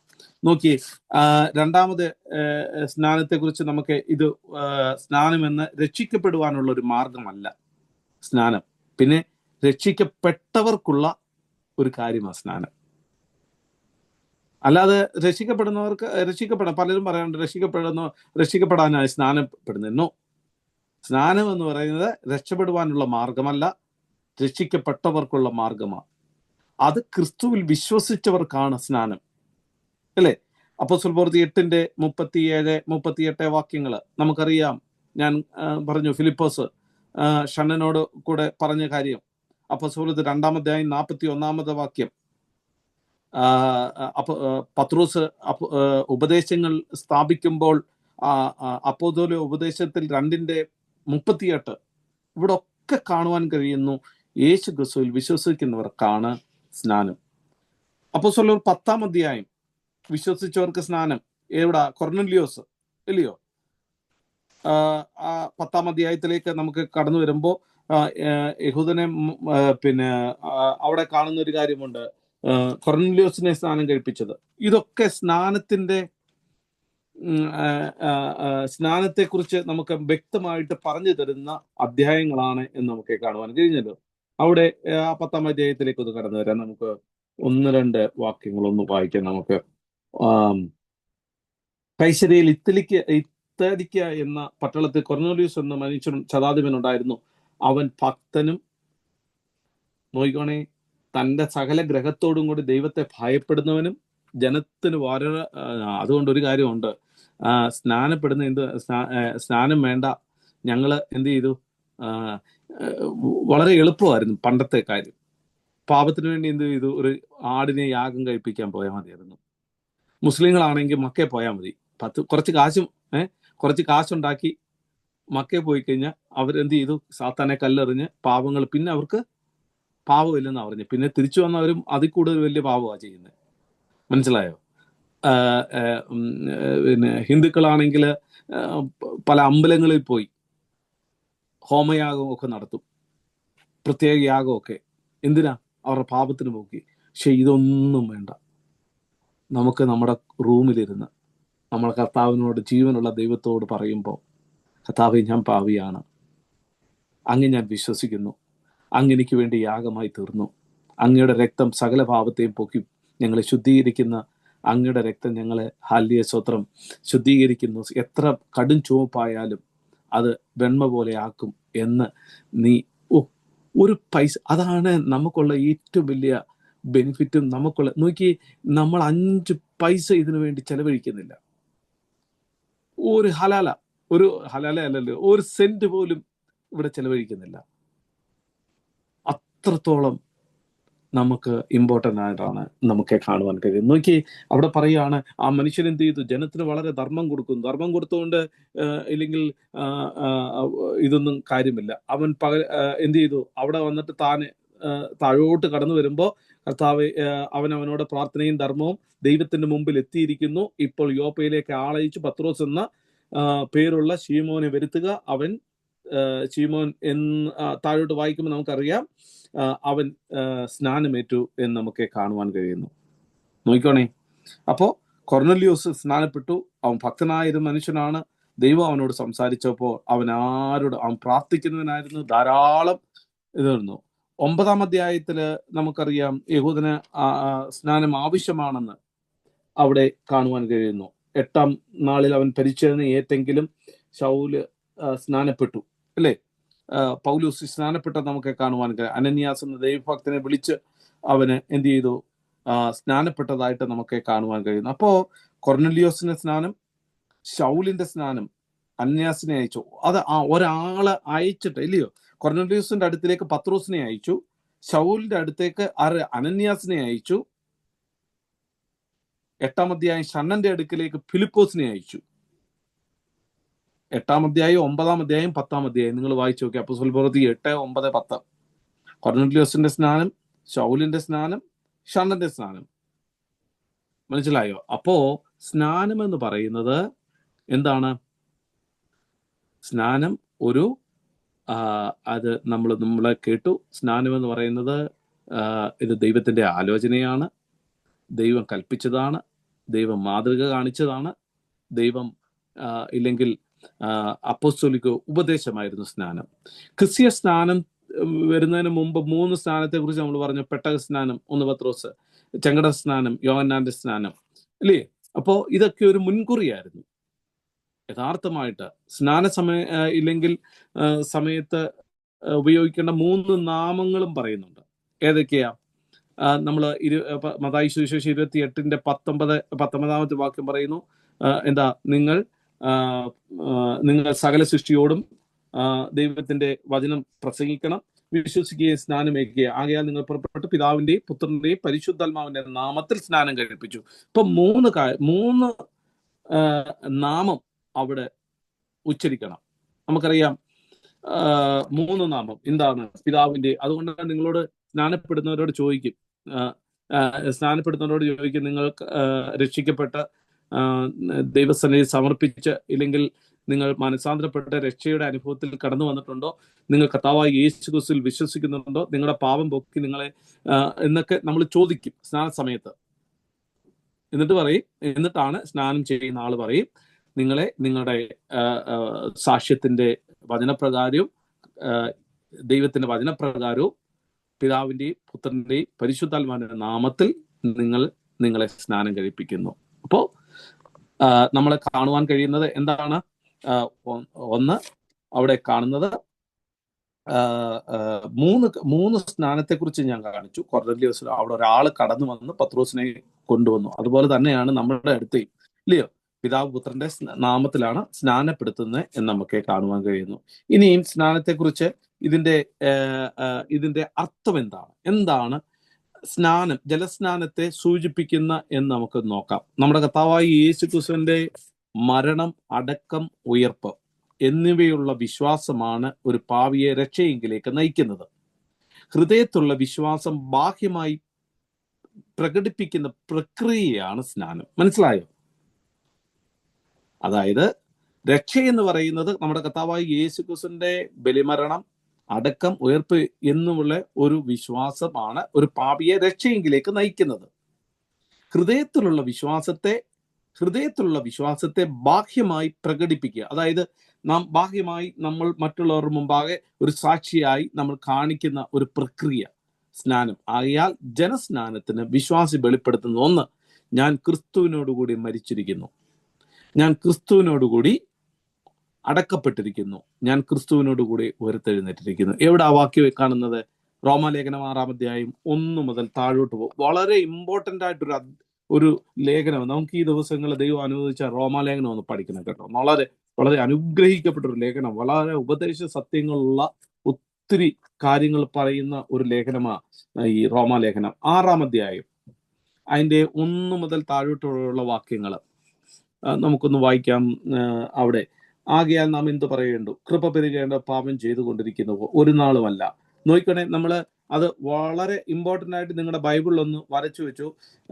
പാപസംബന്ധമായി മരിച്ചുവരെ നാം ഇനിയും എങ്ങനെയാണ് അതിൽ ജീവിക്കുന്നത്? നോക്കിയേ, ഒരു കർത്താവിനെ സ്വീകരിച്ച് കർത്താവാണ് കർത്തൃത്വം ചെയ്യുന്നുവെങ്കിൽ പാപസംബന്ധമായി നാം അതിൽ മരിച്ചു.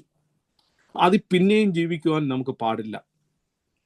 അതുകൊണ്ടാണ് നമ്മൾ അറിഞ്ഞോ അറിയാതെയും പാപം ചെയ്തു പോയിട്ടുണ്ട്, കർത്താവിനോട് ഏറ്റുപറയണം. അത് വളരെ ഇമ്പോർട്ടൻ്റ് ആയി. അതുകൊണ്ട് ഒരിക്കലും നിങ്ങൾ എപ്പോഴും എന്ത് ചെയ്യും, ഈ പന്നി ഉണ്ടല്ലോ, പന്നി എപ്പോഴും ഈ ചെളി കണ്ടു കഴിഞ്ഞാൽ അത് പിഗ് നിങ്ങൾ കണ്ടോണ്ടോ, ചെളിയൊക്കെ കണ്ടു കഴിഞ്ഞാൽ ഓടിപ്പോയി എന്ത് ചെയ്യും, ചെളിക്കകത്ത് കിടന്ന് അത് പന്നിയുടെ സ്വഭാവമാണ്. അതേസമയം ഒരു ആടിനെ നിങ്ങൾ നാട്ടിൽ പോകുമ്പോൾ ആടിനെയൊക്കെ ഒന്ന് നോക്കണേ. ആടിൻ്റെ സ്ഥലത്ത് എന്തെങ്കിലും ഒരു ദേഹത്ത് എന്തെങ്കിലും ഒരു ചെളി പറ്റിയോ ഉടനെ പോയി എന്ത് ചെയ്യുന്നറിയാമോ? അതൊരു മരമോ ഇല്ലെങ്കിൽ അവിടെയുള്ള എന്തെങ്കിലും സ്ഥാനത്ത് പോയിട്ട് അത് ഒരച്ചൊരച്ച് ആ ചെളി മാറ്റിക്കളയും. ആടിന്റെ സ്വഭാവം. അപ്പൊ നമ്മൾ നോക്കണം, ക്രിസ്തുവിൽ ആയ ഒരു ദൈവ പൈതലിനെ സംബന്ധിച്ച്, പാപിയിൽ നിന്ന് രക്ഷയെങ്കിലേക്ക് വന്ന ഒരു ദൈവ പൈതലിനെ സംബന്ധിച്ച് ഇനിയും നമ്മൾ പാപത്തിൽ, അതുകൊണ്ട് റോമാലേഖനം പറയുന്നു, ഒരു നാൾ വരെ പാപസംബന്ധമായി മരിച്ചുവരെന്നായും ഇനിയും അതിൽ ജീവിക്കുന്നത് എങ്ങനെ? നിങ്ങൾ ഒരു ബേഡുണ്ട്, എർമൈൻ എന്ന് പറഞ്ഞ ഒരു ബേഡുണ്ട് കേട്ടോ. എർമൈൻ, ഞാനത് ഇപ്പൊ അങ്ങ് പറയുക, അത് എൻ്റെ മനസ്സിൽ വന്നോണ്ട് അങ്ങ് പറയാം. ആ ബേഡ് എന്ന് പറഞ്ഞാൽ നല്ല വെള്ളയാ. മനസ്സിലായോ? അതിനെ പിടിക്കുന്നത് എങ്ങനെയാണെന്നറിയാമോ? അതിനെ പിടിക്കുന്നത്, അത് പുറത്തിറങ്ങി വരുമ്പോൾ, കൂടിന്റെ പുറത്തിറങ്ങി വന്നു കഴിഞ്ഞാൽ അതിനെ ഇങ്ങനെ ആൾക്കാർ അമ്പ് ചെയ്ത് പിടിക്കും. വളരെ നല്ല മനോഹരമായൊരു ഇതാ. പക്ഷേ എന്തെന്നറിയാമോ, അത് ഈ കൂടുണ്ടാക്കിയിട്ട് അതിൻ്റെ ചുറ്റും ചെളി ഉണ്ടാക്കി, ചെളി വെച്ച് അത് കവർ ചെയ്യും. അന്നേരം ഈ കുഞ്ഞുങ്ങളൊന്നും എന്ത് ചെയ്തറിയോ, ഇതിൻ്റെ അകത്തു നിന്ന് വെളിയിലോട്ട് പോകത്തില്ല. കാരണം ഇത് ചെളി പറ്റും, ദേഹത്ത് ചെളി പറ്റും. നോക്കിയോണേ, ഇമ്പോർട്ടൻ്റ് ആയ ഒരു കാര്യമാണ്. നമ്മൾ ദേഹത്ത് ചെളി പറ്റിയ താന് എത്ര വലിയ ഇതാണെങ്കിലും ആ ദേഹത്ത് ചെളി പറ്റുന്ന അനുഭവമാണ് എങ്കിൽ എന്ത് ചെയ്യും, അത് തൻ്റെ ജീവൻ പോയാലും അത് വെളിയിലിറങ്ങി വരത്തില്ല. അത്രത്തോളം സൂക്ഷിക്കണമെന്നാണ് നമ്മൾ പറയുന്നത്. നോക്കിക്കോണം ദൈവമക്കളെ. അതുകൊണ്ട് ഇനിയും പാപം ചെയ്യുന്നിരിക്കുന്ന സമയമില്ലല്ലോ, നമ്മൾ ഓടിച്ചു പോവാം. അവിടെ പറയുകയാണ്, നാം ഇനിയും ജീവിക്കുന്നത് അങ്ങനെയല്ല, ക്രിസ്തുവിനോട് ചേരുവാൻ സ്നാനമേറ്റിരിക്കുന്ന നാം എല്ലാവരും അവന്റെ മരണത്തിൽ പങ്കാളികളാകുവാൻ സ്നാനമേറ്റിരിക്കുന്നു എന്ന് നിങ്ങൾ അറിയുന്നില്ലയോ? നോക്കിയേ, യേശുക്രിസ്തുവിന്റെ മരണത്തിൽ പങ്കാളികളാകും. യേശുക്രിസ്തുവിനോട് ചേരുവാനാണ് സ്നാനം. അല്ലാതെ ഇമ്മാനുവൽ ഗോസ്പൽ മിഷൻ സൗത്ത് ദബിളില് ദൈവസഭയെ ചേരുവാനല്ല. നിങ്ങൾ സ്നാനപ്പെട്ടില്ലെങ്കിൽ അവിടെ വരാം. പക്ഷേ ക്രിസ്തുവിൽ ചേരുവാനാണ് സ്നാനം, അല്ലാതെ വേറെ ഒന്നിനുമല്ല. മനസ്സിലായോ? റോമാലേഖനം 6-ാം അധ്യായം നിങ്ങളുടെ മനസ്സിനകത്ത് അങ്ങ് കയറ്റി വെക്കണേ, മറക്കരുതിനെ. അവിടെ പറയുകയാണ്, ക്രിസ്തുവിനോട് ചേരുവാൻ ഞാൻ സ്നാനമേറ്റവരായി നാം എല്ലാവരും അവന്റെ മരണത്തിൽ പങ്കാളികളാകുവാൻ സ്നാനമേറ്റിരിക്കുന്നു എന്ന് നിങ്ങൾ അറിയുന്നില്ലയോ? അങ്ങനെ നാം മരണത്തിന്റെ പങ്കാളികളായി തീർന്ന സ്നാനത്താൽ അവനോടുകൂടെ കുഴിച്ചിടപ്പെട്ടു. നോക്കിയേ, സ്നാനത്താൽ അവനോട് കൂടെ കുഴിച്ചിടപ്പെട്ടു. ക്രിസ്തു മരിച്ചിട്ട് പിതാവിന്റെ മഹിമയിൽ ജീവിച്ചിരിക്കുന്ന പോലെ നാമും ജീവന്റെ പുതുക്കത്തിൽ നടക്കേണ്ടതിന് അവന്റെ മരണത്തിന്റെ സാദൃശ്യത്തോടെ നാം ഏകീഭവിക്കുന്നുവെങ്കിൽ പുനരുദ്ധാനത്തിന്റെ സാദൃശ്യത്തോടും ഏകീഭവിക്കും. ഇത് ഞാൻ പറഞ്ഞതല്ല, ദൈവത്തിന്റെ വചനം വ്യക്തമായിട്ട് പറയുന്നു. കർത്താവായ യേശു ക്രിസ്തുവിന്റെ 2-ാം വരവിൽ നിങ്ങൾ ഏറ്റെടുക്കണമെങ്കിൽ ക്രിസ്തുവിനോട് ചേരുവാൻ നിങ്ങൾ ഇടയാകണം. ദൈവമക്കളെ, അങ്ങനെ നിങ്ങൾക്ക് ഭാഗ്യം ലഭിച്ച ദൈവമക്കൾക്കായി സ്തോത്രം. ഇനിയും ലഭിക്കാൻ പോകുന്ന ദൈവമക്കൾക്കായി സ്തോത്രം. നോക്കിയേ, അവിടെ പറയുന്നു, ജീവന്റെ പുതുക്കത്തിൽ നടക്കേണ്ടതിന് തന്നെ അവന്റെ മരണത്തിന്റെ സാദൃശ്യത്തോട് നാം ഏകീഭവിക്കുന്നുവെങ്കിൽ പുനരുദ്ധാനത്തിന്റെ സാദൃശ്യത്തോടും ഏകീഭവിക്കും. എന്നിട്ട് പറയാ, നാം ഇനി പാപത്തിന് അടിമപ്പെടാതെ വണ്ണം പാപത്തിന്റെ ശരീരം നീക്കം വരേണ്ടതിന് നമ്മുടെ പഴയ മനുഷ്യനെ അവനോടുകൂടെ ക്രൂശിക്കപ്പെട്ടു. അപ്പോ പാപത്തിന്റെ, അതായത് സ്നാനം എന്ന് പറയുന്നത് നമ്മുടെ പാപത്തിന്റെ സകല ഇതും കർത്താവായ യേശുവിനോട് ചേർന്ന് നാം പാപത്തിന് അടിമപ്പെടാതെ വേണം പാപശരീരത്തിൽ നീക്കം വരേണ്ടതിന്. അതുകൊണ്ട് ഒരു കാര്യമുണ്ട്, ഉണങ്ങിയ പാവി വെള്ളത്തിൽ ഇറങ്ങി നനഞ്ഞ പാവിയായിട്ട് കയറി വരുവല്ല വേണ്ടത്, ഒരു പൂർണ്ണമായിട്ടൊരു വിശുദ്ധീകരണത്തോട് വരണം. ഞാൻ പറയട്ടെ, ഒരു കാര്യം പറയാം. ഞങ്ങൾ എല്ലാവരും ഇത്രയും വർഷമായിട്ട്, 10-30 വർഷമായിട്ട് സ്നാനപ്പെട്ട ഞങ്ങളൊക്കെ. പക്ഷേ ഞങ്ങൾ മാനസാന്തരപ്പെട്ടു. പക്ഷെ എന്നിരുന്നാലും ഓരോ ദിവസവും ദൈവമക്കളെ ദൈവത്തോട് കൂടെ നടന്ന് ദൈവത്തോട് ഏറ്റു പറയുമ്പോൾ നമ്മൾ മനുഷ്യനാവുമ്പോൾ പല തെറ്റുകളിലോ കുറ്റങ്ങളിലോ ഒക്കെ പെട്ടുപോകും, അറിയാതെ പെട്ടുപോകും. ഞാൻ സ്നാനപ്പെട്ട് കഴിഞ്ഞാൽ ഞാൻ വിശുദ്ധനാണെന്ന് പറഞ്ഞ് നടന്നാൽ കാര്യം നടക്കത്തില്ല. പക്ഷെ ക്രിസ്തുവിനോട് ചേർന്ന ഒരു മനുഷ്യൻ പാപത്തിൽ പോകുമ്പോൾ അവന് പരിശുദ്ധാത്മാവ് ഓർമ്മ വരുത്തും, നീ പോകുന്നത് പാപത്തിന്റെ വഴിയില്ല, നീ മടങ്ങി വരണം, നീ ചെയ്യുന്നത് ശരിയല്ല. നമ്മളൊരു കാര്യമുണ്ട്, നിസാരായി എന്ന വാക്ക് ഒരു മനുഷ്യനോട് പറഞ്ഞാൽ പോലും നീ മരണയോഗ്യനാ. വളരെ ഇമ്പോർട്ടൻ്റാ ജീവിതം. ദൈവമക്കളെ, ക്രിസ്തീയ ജീവിതം ഇത്രത്തോളം സന്തോഷവും സൗഭാഗ്യമുള്ള ജീവിതം, സമാധാനത്തോടെ സന്തോഷത്തോടെ ജീവിക്കാൻ പറ്റിയ ഒരു ജീവിതം വേറെ ഒരൊന്നുമില്ല ക്രിസ്തീയ ജീവിതത്തെ പോലെ. കർത്താവ് ചെയ്ത മാർഗ്ഗം അനുസരിച്ച് നാം മുന്നോട്ട് പോയാലുണ്ടല്ലോ, ഇത്ര സന്തോഷം. നിന്റെ സഹോദരനെന്ന് എണ്ണി അവനെ സ്നേഹിച്ച് കൈപ്പോടുള്ള വാക്ക് പോലെ ഞാൻ പലപ്പോഴും ആയിക്കൊണ്ട് മാനസാന്തരപ്പെട്ടു, സ്നാനപ്പെട്ടു, ഇതെല്ലാം ചെയ്തു, എന്നാൽ ഇപ്പോഴും ഹൃദയത്തിൽ കയ്പ് കൊണ്ട് നടക്കുന്ന സഹോദരന്മാരുണ്ട്. ദൈവമക്കളെ, ഒരിക്കലും നീ നിന്റെ പോവത്തില്ല. പിന്നെ ഒരു കാര്യം ഇവിടെ, ഇത് സ്നാനത്തിന്റെ ക്ലാസ് ആണെങ്കിൽ നിങ്ങളോട് കാര്യം പറയട്ടെ. നമുക്കൊരു ഈ പെന്തിക്കോസ്തിനൊക്കെ ചില കാര്യങ്ങൾ അങ്ങ് വല്ലാത്ത രീതിയിലേക്ക് പോകുന്നുണ്ട്. എന്താണെന്നറിയോ? ഞാൻ കഴിഞ്ഞ ദിവസം നമ്മുടെ ദേവാസിനോടൊന്ന് പറഞ്ഞു, നമുക്കൊരു ധാരണയുണ്ട് 3 ദിവസം ഉപവാസം എടുത്താലേ കത്തുമേശ ചെയ്യാനൊക്കത്തുള്ളൂ. നോ, തെറ്റാത്. ഞാനും നിങ്ങൾ എപ്പോഴും ഏത് സമയത്തും ഒരുക്കമുള്ളവരായിരിക്കണം. നമ്മളെല്ലാം വിശുദ്ധന്മാരാണെന്നല്ല ഞാൻ പറഞ്ഞത്. പക്ഷെ നമ്മളൊരു തെറ്റിൽ വന്നാൽ ആ പാപത്തിൽ നമ്മൾ പോകാതിരിക്കുവാൻ 100% നമ്മൾ നോക്കണം. പോയാലോ നീതിമാനായ ദൈവത്തിന്റെ അടുക്കിലേക്ക് കടന്നു വന്ന്, അതുകൊണ്ട് നമ്മളെല്ലാം എന്ത് ചെയ്തു? ആ മർക്കോസിന്റെ പകാപിണക്കം, അത് ഈ ലേഖനമൊക്കെ പറയുമ്പോഴാണ് പകാപിണക്കം, ജാരസംഘ, ദ്വന്ദ്വപക്ഷം, പൗലോസിന്റെ പക്ഷം, അപ്പൊലോസിന്റെ പക്ഷം, എന്തോ പക്ഷമാ. രാവിലെ എഴുന്നേറ്റിട്ട് ഇല്ലെങ്കിൽ നമ്മൾ കഴിഞ്ഞ ദിവസം നമ്മൾ കണ്ടില്ലേ, നമ്മുടെ ഒരു സഹോദരനാണ് കേട്ടോ, എനിക്കറിയാവുന്ന ഒരു സഹോദരനാണ് കഴിഞ്ഞ ദിവസം ഇവിടെ മരിച്ചത്. ഡ്യൂട്ടി കഴിഞ്ഞു കയറി മോളിൽ പോയി കുളിക്കാൻ പോയതാ. 38 വയസ്സേ ഉള്ളൂ. ആള് തീർന്നു. ഏത് സമയത്തും നമ്മുടെ ജീവൻ പോവാം. പക്ഷേ നീ ക്രിസ്തുവിനോട് അനുരൂപപ്പെട്ട് കർത്താവായ യേശു ക്രിസ്തുവിന്റെ മരണ പുനരുദ്ധാനത്തോട് അനുരൂപപ്പെട്ടില്ല എങ്കിൽ ദൈവരാജ്യത്ത് നമ്മുടെ നിക്കോദീമോസ് ആയാലും ഉപദേശകന്മാരായാലും എത്ര വലിയ ദൈവദാസനായാലും ദൈവമക്കളെ ആ ദൈവസന്നിധിയിൽ ദൈവത്തിന്റെ വരവിൽ പോകത്തില്ല എന്ന് നമുക്ക് കാണുവാൻ. അതുകൊണ്ടാണ് അവിടെ നമ്മളെ ആ 11 വരെയുള്ള വാക്യങ്ങള് ക്രിസ്തു മരിച്ചിട്ട് ഇല്ല എങ്കിൽ ഇനി മരിക്കുകയില്ല, മരണത്തിന് അവന് മേൽ ഇനി കർത്തൃത്വമില്ല. അവൻ മരിച്ചത് പാപസംബന്ധം ഒരിക്കലായിട്ട് മരിച്ചു, അവൻ ജീവിക്കുന്നതോ ദൈവത്തിൽ ജീവിക്കുന്നു. അതുകൊണ്ട് നിങ്ങളും പാപസംബന്ധമായി മരിച്ചവരെന്നും ക്രിസ്തു യേശുവിൽ ദൈവത്തിനു വേണ്ടി ജീവിക്കുന്നവരെന്നും നിങ്ങളെ തന്നെ എണ്ണുകയും.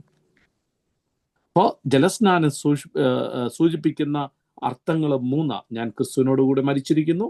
ആരെങ്കിലും നിങ്ങളോട് ചോദിച്ചെങ്കിൽ നിങ്ങൾ പറയണം, ഞാൻ ക്രിസ്തുവിനോട് മരിച്ചിരിക്കുന്നു, ക്രിസ്തുവിനോടുകൂടെ അടക്കപ്പെട്ടിരിക്കുന്നു, ക്രിസ്തുവിനോടുകൂടെ ഉയർത്തെഴുന്നേറ്റിരിക്കുന്നു. നോക്കിയേ, സ്നാനപ്പെട്ട ഇല്ലെങ്കിൽ സ്നാനത്തിന്റെ ഉള്ള ആ 3 അർത്ഥങ്ങളാണ് ഞാനിപ്പോ പറയുവാനിടയായത്. ഇനിയുണ്ട് സ്നാനം ഏറ്റാലുള്ള അനുഗ്രഹം വളരെ അനുഗ്രഹമാണ്. 1-ാമത്തെ അനുഗ്രഹം തിരുസാന്നിധ്യം. യോഹന്നാൻ 14:23 പറയുന്നു, എന്നെ സ്നേഹിക്കുന്നവർ എൻ്റെ വചനം പ്രമാണിക്കും, അവന്റെ അടുക്കൽ ചെന്ന് അവനോടുകൂടെ വാസം ചെയ്യും. അപ്പോ ജലസ്നാനത്താൽ വിശ്വസിക്കുന്ന ക്രിസ്തുവിനോട് ചേരുകയാണ്.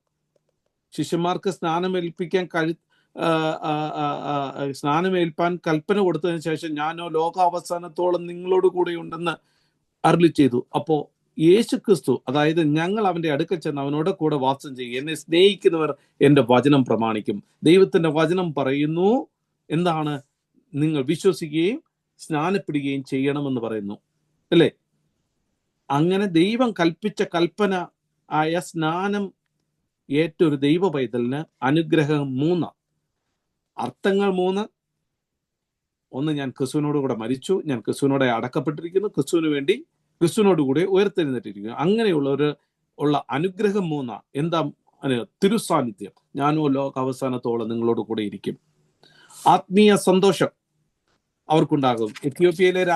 എത്യോപ്യയിലെ ഷണ്ണനായിരിക്കുന്ന രാജ്ഞിയുടെ ഫൈനാൻസ് മിനിസ്റ്റർ അപ്പോസ്തല പ്രവൃത്തി 8-ാം അധ്യായം 39-ാമത്തെ വാക്യം, നിങ്ങൾ എൻ്റെ കൽപ്പനകളെ പ്രമാണിച്ചാൽ എൻ്റെ സ്നേഹത്തിൽ വസിക്കും, അല്ലേ? യോഹന്നാൻ 15:10-11 അവിടെ പറയുന്നു, നിങ്ങൾ എൻ്റെ കൽപ്പനകൾ പ്രമാണിച്ചാൽ എൻ്റെ സ്നേഹത്തിൽ വസിക്കും, എൻ്റെ സന്തോഷം നിങ്ങളിൽ ഇരിപ്പാനും നിങ്ങളുടെ സന്തോഷം പൂർണ്ണമാകുവാനും ഞാൻ ഇത് നിങ്ങളോട് സംസാരിച്ചിരിക്കുന്നു.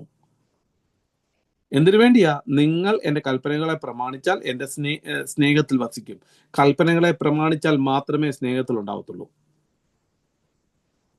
അവന്റെ സന്തോഷം നിങ്ങളിൽ ഉണ്ടാവണമെങ്കിൽ അവന്റെ കൽപ്പന അനുസരിക്കണം. നിങ്ങളുടെ സന്തോഷം പൂർണ്ണമാകുവാൻ ഞാൻ നിങ്ങളോട് ഇത് ആജ്ഞാപിച്ചിരിക്കുന്നു. അതുകൊണ്ടാണ് അപ്പോസ്തല പ്രവൃത്തി 8-ാം അധ്യായം 39-ാമത്തെ വാക്യം പുള്ളിക്ക് വളരെ സന്തോഷമായി. സ്നാനപ്പെട്ട് കഴിഞ്ഞപ്പോൾ പുള്ളി തുള്ളി ചാടി, പുള്ളി ഒരു പോക്കായിരുന്നു, അല്ലേ? സ്തോത്രം. അത് തന്നെയല്ല, ഒരു ആത്മസന്തോഷം നമ്മുടെ ജീവിതത്തിൽ വരും. പിന്നെ 3-ാമത്തെ അനുഗ്രഹം എന്ന് പറയുന്ന പരിശുദ്ധാത്മാവ് സ്നാനം. നിങ്ങൾ മാനസാന്തരപ്പെട്ട് നിങ്ങളുടെ പാപങ്ങളുടെ മോചനത്തിന്, അപ്പോസ്തല പ്രവൃത്തി 2:38-ാമത്തെ വാക്യം പറയും, നിങ്ങൾ മാനസാന്തരപ്പെട്ട് നിങ്ങളുടെ പാപങ്ങളുടെ മോചനത്തിനായി ഓരോരുത്തൻ യേശു ക്രിസ്തുവിന്റെ നാമത്തിൽ സ്നാനമേൽപ്പ, എന്നാൽ പരിശുദ്ധാത്മാവ് എന്ന ദാനം നിങ്ങൾക്ക് ലഭിക്കും. അപ്പോ നിങ്ങൾ മാനസാന്തരപ്പെട്ട് നിങ്ങളുടെ പാപത്തിന്റെ മോചനത്തിനായി, അതൊരു ക്രമമാണ്. കഴിഞ്ഞ ദിവസം ഞാൻ പറഞ്ഞ, നിങ്ങൾ മാനസാന്തരം, സ്നാനം, എന്ത് ചെയ്തു? നിങ്ങളുടെ സ്നാനപ്പെട്ട് എന്നാൽ പരിശുദ്ധാത്മാവ് എന്ന ദാനം ലഭിക്കും. അപ്പോ ദൈവത്തിന്റെ ദൈവത്തിന്റെ കൽപ്പന അനുസരിച്ച് ലഭിക്കുന്ന 3 അനുഗ്രഹങ്ങളാണ് ഞാൻ നിങ്ങളോടുകൂടെ ലോകാവസാനത്തോളം കൂടി ഉണ്ടായിരിക്കും. അവനിൽ വസിക്കുന്നവർക്ക് അവന്റെ ആ സന്തോഷം ഉണ്ടായിരിക്കും എന്ന് നമുക്ക് കാണുമ്പോൾ 3 അനുഗ്രഹങ്ങൾ നമുക്ക് അവിടെ കാണുവാൻ കഴിയുന്നല്ലേ. പിന്നെ സ്ഥാനാർത്ഥിയുടെ ഉത്തരവാദിത്വം, വളരെ ഉത്തരവാദിത്വമുണ്ട്. ഇത് കഴിഞ്ഞു കഴിഞ്ഞാൽ തീർന്നു. നോ, സ്നാനം കഴിച്ചു കഴിഞ്ഞാൽ മുഴുവൻ തീർന്നു എന്നുള്ളതല്ല. അതിന് ചില ഉത്തരവാദിത്വങ്ങളുണ്ട്. എന്താ? ഒന്നാമത്തെ ഉത്തരവാദിത്വം റോമലേഖനം 6:4 വായിച്ച് അവിടെ പറയുന്നു, ജീവന്റെ പുതുക്കത്തിൽ നടക്കണം. സമയം പോകുന്നല്ലോ. ജീവന്റെ പുതുക്കത്തിൽ നടക്കണം. സ്ഥാനാർത്ഥിയുടെ ഉത്തരവാദിത്വം പഴയ മനുഷ്യനെ അപ്പാടെ ഉപേക്ഷിച്ച് ഒരു പുതിയ മനുഷ്യനായി തീർന്ന് വാക്കിലും നടപ്പിലും പ്രവൃത്തിയിലും എല്ലാം മാതൃകയുള്ള ജീവിതം നയിക്കണം നാം. അത് അങ്ങനെ തന്നെ നാം അവന്റെ മരണത്തിൽ പങ്കാളി, അതായത് സ്നാനത്തിന്റെ അർത്ഥമായിരിക്കും നമ്മൾ പറഞ്ഞു. അങ്ങനെ പങ്കാളികളായിരിക്കുന്ന നമ്മൾ എന്ത് ചെയ്യണം? ജീവന്റെ പുതുക്കത്തിൽ നടക്കണം. കൊലോസ് ലേഖനം 3:1 പറയുന്നു, അടുത്തത് ഉയരത്തിലുള്ള അന്വേഷിക്കണം. ക്രിസ്തുവിന്റെ മരണത്തിന് പുനരുത്ഥാനത്തിന് ശേഷം അവിടുത്തെ സ്വർഗത്തിലേക്ക് കടന്നുപോയി. അതുപോലെ തന്നെയാണ് ഇന്ന് രാത്രി സമയം നമ്മൾ ഓരോരുത്തരും ഉയരത്തിലുള്ളത് അന്വേഷിക്കണം, അല്ലേ? മൂന്നാമത്തെ കാര്യം, ദൈവത്തോടുകൂടി ഇല്ല ദൈവജനത്തോടുകൂടെ കൂട്ടായ്മ ആചരിക്കണം. 1, ജീവന്റെ പുതുക്കത്തിൽ നടക്കണം. 2, ഉയരത്തിലുള്ള അന്വേഷിക്കുക. 3, ദൈവജനത്തോടുകൂടെ കൂട്ടായ്മയെ ആചരിക്കുക, അഥവാ ദൈവസഭയോട് ചേരുക. അപ്പോസ്തലപ്രവൃത്തി 2-ാം അധ്യായം 41 വാക്യങ്ങള് അവിടെ നമുക്ക് കാണുവാൻ കഴിയുന്നു. കൂട്ടായ്മയെ ആചരിക്കുന്നു എന്ന് നമുക്ക് കാണുവാൻ കഴിയുന്നു. അതുകൊണ്ട് രൂത്ത് പറഞ്ഞില്ലയോ, നിന്റെ ദൈവം എന്റെ ദൈവം, നിന്റെ ജനം എന്റെ ജനം, അല്ലേ? അതുകൊണ്ട് ഇന്ന് രാത്രിയിൽ ഒരു കാര്യമുണ്ട് ദൈവമക്കളെ, ഇതിന്റെ ഉത്തരവാദിത്തങ്ങൾ വളരെ ഇതാണ്. ജീവന്റെ പുതുക്കത്തിൽ നാം നടക്കേണ്ടത് ആവശ്യമാണ്. ഈ സ്നാനത്തിന്റെ ആത്മീയ അർത്ഥം ഞാൻ പറഞ്ഞു. യേശു ക്രിസ്തുവിനോട് ചേരുവാനാണ് ആത്മസ്നാനം. റോമാസ് 6:3, ഗലാത്യ ലേഖനം 3:27, പഴയ 1 കൊരിന്ത്യർ 10:1-2 സ്നാനത്തിൽ യേശു ക്രിസ്തുവിന്റെ ശരീരത്തിന്റെ സഭയായി ചേർക്കപ്പെടുന്നു. 1 കൊരിന്ത്യർ 12:13 ക്രിസ്തുവിന്റെ മരണത്തിന്റെ പങ്കാളികളാകുന്നു.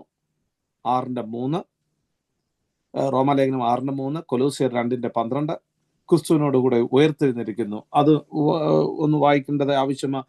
കൊലോസ്യ ലേഖനം 2-ാം അധ്യായം അതിന്റെ 12-ാം വാക്യം കൂടെ നമുക്കൊന്ന് വായിക്കാം. കൊലോസ്യ ലേഖനം 2: സ്നാനത്തിൽ നിങ്ങൾ അവനോടുകൂടെ അടക്കപ്പെടുകയും അവനെ മരിച്ചവർ ഇടയിൽ നിന്ന് ഉയർത്തെഴുന്നേൽപ്പിച്ച് ദൈവത്തിന്റെ വ്യാപാര ശക്തിയാൽ നിങ്ങളും വിശ്വാസത്താൽ അവനോടുകൂടെ നിങ്ങൾ ഉയർത്തെഴുന്നേറ്റിരിക്കുന്നത് നമുക്ക് കാണുവാൻ കഴിയുന്നു. അപ്പോൾ ക്രിസ്തുവിനോടുകൂടെ കുഴിച്ചിടപ്പെടുന്നു, ക്രിസ്തുവിനോടുകൂടെ ഉയർത്തെഴുന്നേൽക്കുന്നു, ക്രിസ്തുവിനോടൊരു നല്ല മനസാക്ഷിയാണ് എന്ന് നമുക്ക് കാണുവാൻ കഴിയുന്നു, അല്ലേ? അപ്പോൾ സ്നാനം എന്നത് ക്രിസ്തീയ ജീവിതത്തിലേക്ക് പ്രവേശിക്കുന്ന ഒരു പ്രധാന ഘടകമാണ്. ഞാൻ പറഞ്ഞല്ലോ, വെള്ളത്തിൽ ഇറങ്ങുന്നത് ഇത് കളിക്കലോ ഇതോ ഒന്നുമല്ല. പിന്നെയോ ഇത് സ്നാനത്തിന്റെ ആവശ്യം ഞാൻ പറഞ്ഞു, യേശുവിനോട് ചേരുവാനാണ്. ഗലാത്യ ലേഖനം 3-ാം അധ്യായം 27 വാക്യം, യേശുവിനോട് ചേരുവാൻ. 1 പത്രോസ് 3:21 നല്ല മനസാക്ഷി ലഭിക്കുവാൻ ഒരു ആപ്ലിക്കേഷൻ. ഗലാത്യ 3:27 ക്രിസ്തുവിനെ ധരിക്കുവാൻ. അതുകൂടെ ഒന്ന് വായിച്ചേക്കാം. ഗലാത്യ ലേഖനം 3-ാം അധ്യായം അതിന്റെ 27 ഒന്നും 2 പ്രാവശ്യമല്ല ദൈവവചനത്തിൽ കാണുന്നത്. ദൈവമക്കളെ, എല്ലായിടത്തും യേശു ക്രിസ്തുവിലെ വിശ്വാസത നിങ്ങളെല്ലാവരും ദൈവത്തിന്റെ മക്കളാകുന്നു. 27-ാമത്തെ വാക്യം പറയുന്നു, ക്രിസ്തുവിനോട് ചേരുവാൻ സ്നാനമേറ്റിരിക്കുന്ന നിങ്ങൾ എല്ലാവരും ക്രിസ്തുവിനെ ധരിച്ചിരിക്കുന്നു. ഒരു കാര്യമുണ്ട്, സ്നാനപ്പെട്ട ഒരു ദൈവ പൈതൽ അവൻ ക്രിസ്തുവിനെ ധരിച്ചിരിക്കുന്നു. നമ്മൾ ഉടുപ്പിടുന്നവരില്ലയോ, ഉടുപ്പിടുന്നത് പോലെ നമ്മുടെ മുകളിലൊരു കവറിങ് ആണ്. ഏതാ? ക്രിസ്തുവിനെ ധരിച്ചിരിക്കുന്നു. അതുകൊണ്ട് നമുക്ക് എല്ലാത്തിനകത്തും പോയി ഇടപെടാൻ ഒക്കത്തില്ല. എല്ലാത്തിനകത്തും നമ്മൾ കയറി നമുക്ക് പോകാൻ ഒക്കത്തില്ലേ? ഇതിന് നിങ്ങൾ ക്രിസ്തുവിനെ ധരിച്ചുകൊണ്ട് നിങ്ങൾ നടക്കുന്ന ഒരു വ്യക്തിയാണ്. ഇന്നലെ വരെ നിങ്ങൾക്ക് എന്തും ചെയ്യാമായിരുന്നു. ഇവിടുത്തെ അംബാസിഡറെ, നമ്മുടെ ഇന്ത്യൻ അംബാസിഡർ ഇവിടെ ഉണ്ട്. ഈ അംബാസിഡർ നമ്മൾ ചെയ്യുന്ന പോലെ ചെയ്യാൻ നോക്കുമോ? നോ. ആ ആളിനെ വിട്ടിരിക്കുന്ന ഒരാളുണ്ട്. അതിൻ പ്രകാരം ആ പുള്ളി ചെയ്യുന്നില്ലെങ്കിൽ പുള്ളിക്ക് ഒരു ലെറ്റർ വരും, കം ബാക്ക്. അതുപോലെ തന്നെ ദൈവമക്കളെ നമ്മൾ ഈ ലോകത്തിലേക്ക് വിട്ടു. നമുക്ക് നല്ല കുടുംബം തന്നു, നല്ലൊരു കുടുംബത്തിൽ ജനിച്ചു, നല്ല അപ്പനമ്മമാരെ തന്നു, നല്ല മക്കളെ തന്നു. ഈ ലോകത്ത് നമ്മൾ ജീവിച്ചു. അത് ക്രിസ്തുവിന് വേണ്ടി ജീവിക്കുവാൻ ഇടയാകണം. ക്രിസ്തുവിനെ ധരിച്ച് ക്രിസ്തുവിന്റെ ഇഷ്ടപ്രകാരം. മനസ്സിലായോ? ഇന്ന് രാത്രിയിൽ അതുകൊണ്ട് പറയുന്നു ക്രിസ്തുവിനെ ധരിക്കുവാൻ. ക്രിസ്തുവിന്റെ മരണത്തിൽ നമ്മൾ വായിച്ചു, റോമലേഖനം 6:3, ക്രിസ്തുവിന്റെ മരണത്തിൽ പങ്കാളിത്തം ലഭിക്കുവാൻ, ക്രിസ്തുവിന്റെ വരവിൽ പോകുവാൻ. 6-ാം അധ്യായം 4-5 വാക്യങ്ങൾ. റോമലേഖനം 8:1 പറയുന്നു, ഇനിയും നിങ്ങൾ ശിക്ഷാവിധിയിൽ അകപ്പെടുന്നില്ല എന്ന് നമുക്ക് കാണുവാൻ കഴിയും. 8-ാം അധ്യായം റോമലേഖനം 8-1 വാക്യം കൊണ്ടൊന്ന് വായിക്കാമല്ലോ. അതുകൊണ്ട് ഇപ്പോൾ ക്രിസ്തു യേശുവിലുള്ളവർക്ക് ഒരു ശിക്ഷാവിധിയുമില്ല. നോക്കിയേ, യേശു ക്രിസ്തുവിനെ കൈക്കൊണ്ട ഒരു ദൈവ പൈതലിനെ സംബന്ധിച്ച്, യേശുവിനോട് ചേർന്നൊരു ദൈവ പൈതലിനെ സംബന്ധിച്ച്, ക്രിസ്തുവിനെ ധരിച്ചൊരു ദൈവ പൈതലിനെ സംബന്ധിച്ച് ഇനി ക്രിസ്തു യേശുവിലുള്ളവർക്ക് ഒരു ശിക്ഷാവിധിയുമില്ല. ഓൾറെഡി അവൻ അവന്മേൽ ഏറ്റെടുക്കുവാനിടയായി. അതുകൊണ്ട് ശിക്ഷാവിധിയിൽ നിന്ന് വിടുതൽ ലഭിക്കുവാനാണ് സ്നാനപ്പെടുന്നത്. പരിശുദ്ധാത്മാവിന്റെ അഭിഷേകത്തിൽ നിറയുവാൻ അവർ സ്നാനപ്പെടുന്നു. 2 അപ്പോസ്തലർ 2:38. റോമാലേഖനം 6-ാം അധ്യായം 3-4 വാക്യങ്ങളിൽ നമ്മൾ പാപസംബന്ധമായി മരിച്ചവരായി മനുഷ്യനെ അടക്കം ചെയ്യുന്ന ഒരു ശുശ്രൂഷയാണ് സ്നാനം എന്ന് നമുക്ക് കാണുവാൻ പറയുന്നു. നമുക്കറിയാം, രക്ഷിക്കപ്പെടുമ്പോൾ യേശു ക്രിസ്തുവിനെ ഹൃദയത്തിൽ രക്ഷിതാവും കർത്താവുമായി സ്വീകരിക്കുമ്പോൾ ഒരുവന്റെ ഹൃദയത്തിൽ ക്രിസ്തു ഉരുവാകുന്നു. സ്നാനപ്പെടുമ്പോൾ ഒരുവൻ ക്രിസ്തുവിനെ ധരിക്കുന്നു. മനസ്സിലായി? രക്ഷിക്കപ്പെടുമ്പോൾ യേശു ക്രിസ്തുവിനെ ഹൃദയത്തിൽ രക്ഷിതാവും കർത്താവുമായി സ്വീകരിക്കുമ്പോൾ അവന്റെ ഹൃദയത്തിൽ ക്രിസ്തു ഉളവാകും. അപ്പൊ സ്നാനപ്പെടുമ്പോൾ എന്ത് ചെയ്യും?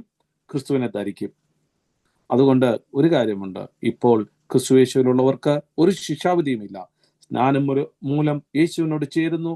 ക്രിസ്തുവിന്റെ ശരീരമായ സഭ, ഇല്ലെങ്കിൽ സഭ, ക്രിസ്തുവിന്റെ ശരീരമാകുന്ന സഭയിൽ നാം ആകണമെങ്കിൽ സ്നാനപ്പെടണം. ദൈവമക്കളെ, അതുകൊണ്ട് ഇന്ന് രാത്രിയിൽ ഒരു കാര്യമുണ്ട്. യേശു ക്രിസ്തു നമുക്ക് വേണ്ടി മരിച്ചു. വിശ്വാസ സംബന്ധമായി ദൈവമക്കളെ, ഇന്ന് രാത്രിയിൽ നമ്മൾ ഒരു സമർപ്പണത്തോടെ ദൈവസന്നിധിയിലായിരിക്കണം. ക്രിസ്തുവിന്റെ വരവിൽ നാം ഉണ്ടാകണമെങ്കിൽ, നാം രൂപാന്തരപ്പെട്ട് എടുക്കപ്പെടണമെങ്കിൽ തീർച്ചയായും അതിനു മുമ്പ് നാം ക്രിസ്തുവിൽ ബാല്യസ്വത്രം മരിച്ച് അടക്കപ്പെട്ട് ഉയർത്തെഴുന്നേൽക്കേണ്ട ആവശ്യമാണ്. അതുകൊണ്ട് ഇന്ന് രാത്രി എന്നെ കേൾക്കുന്ന ദൈവത്തിന്റെ പൈതേ, ഞങ്ങൾക്ക് വളരെ സന്തോഷമാണ്. നിങ്ങളോടുള്ള കൂട്ടായ്മ ഞങ്ങളെ സന്തോഷമാണ്, എല്ലാം സന്തോഷമാണ്. പക്ഷേ ദൈവത്തിന്റെ വചനത്തിൽ പറയുന്നു, ആകയാൽ നിങ്ങൾ ക്രിസ്തുവിനോട് കൂടെ കൊലോസ്യ ലേഖനം 3-ാം അധ്യായം 1-ാം വാക്യം പറയുന്നു, ആകയാൽ നിങ്ങൾ ക്രിസ്തുവിനോട് കൂടെ ഉയർത്തെഴുന്നേറ്റിരിക്കുന്നു എങ്കിൽ ക്രിസ്തുവിന്റെ വലത്ത് ഭാഗത്തിരിക്കുന്നതുമായ ഉയരത്തിലുള്ളത് അന്വേഷിക്കുവീൻ, ഭൂമിയിലുള്ളതല്ല, ഉയരത്തിലുള്ളതല്ലേ ചിന്തിക്കുവീൻ. നിങ്ങൾ മരിച്ച നിങ്ങളുടെ ജീവൻ ക്രിസ്തുവിനോടുകൂടെ ദൈവത്തിൽ മറഞ്ഞിരിക്കുന്നു. നമ്മുടെ ജീവനായി ക്രിസ്തു വെളിപ്പെടുമ്പോൾ നിങ്ങളും അവനോടുകൂടെ തേജസ്സിൽ വെളിപ്പെടും. നീ ക്രിസ്തുവിനോട് ഉയർത്തെഴുന്നേറ്റിരിക്കുന്നുവെങ്കിൽ, ക്രിസ്തുവിനോട് ചേർന്നിട്ടുണ്ടെങ്കിൽ, നമ്മുടെ ജീവനായ ക്രിസ്തു വെളിപ്പെടുമ്പോൾ നിങ്ങളും അവനോടുകൂടെ വെളിപ്പെടും.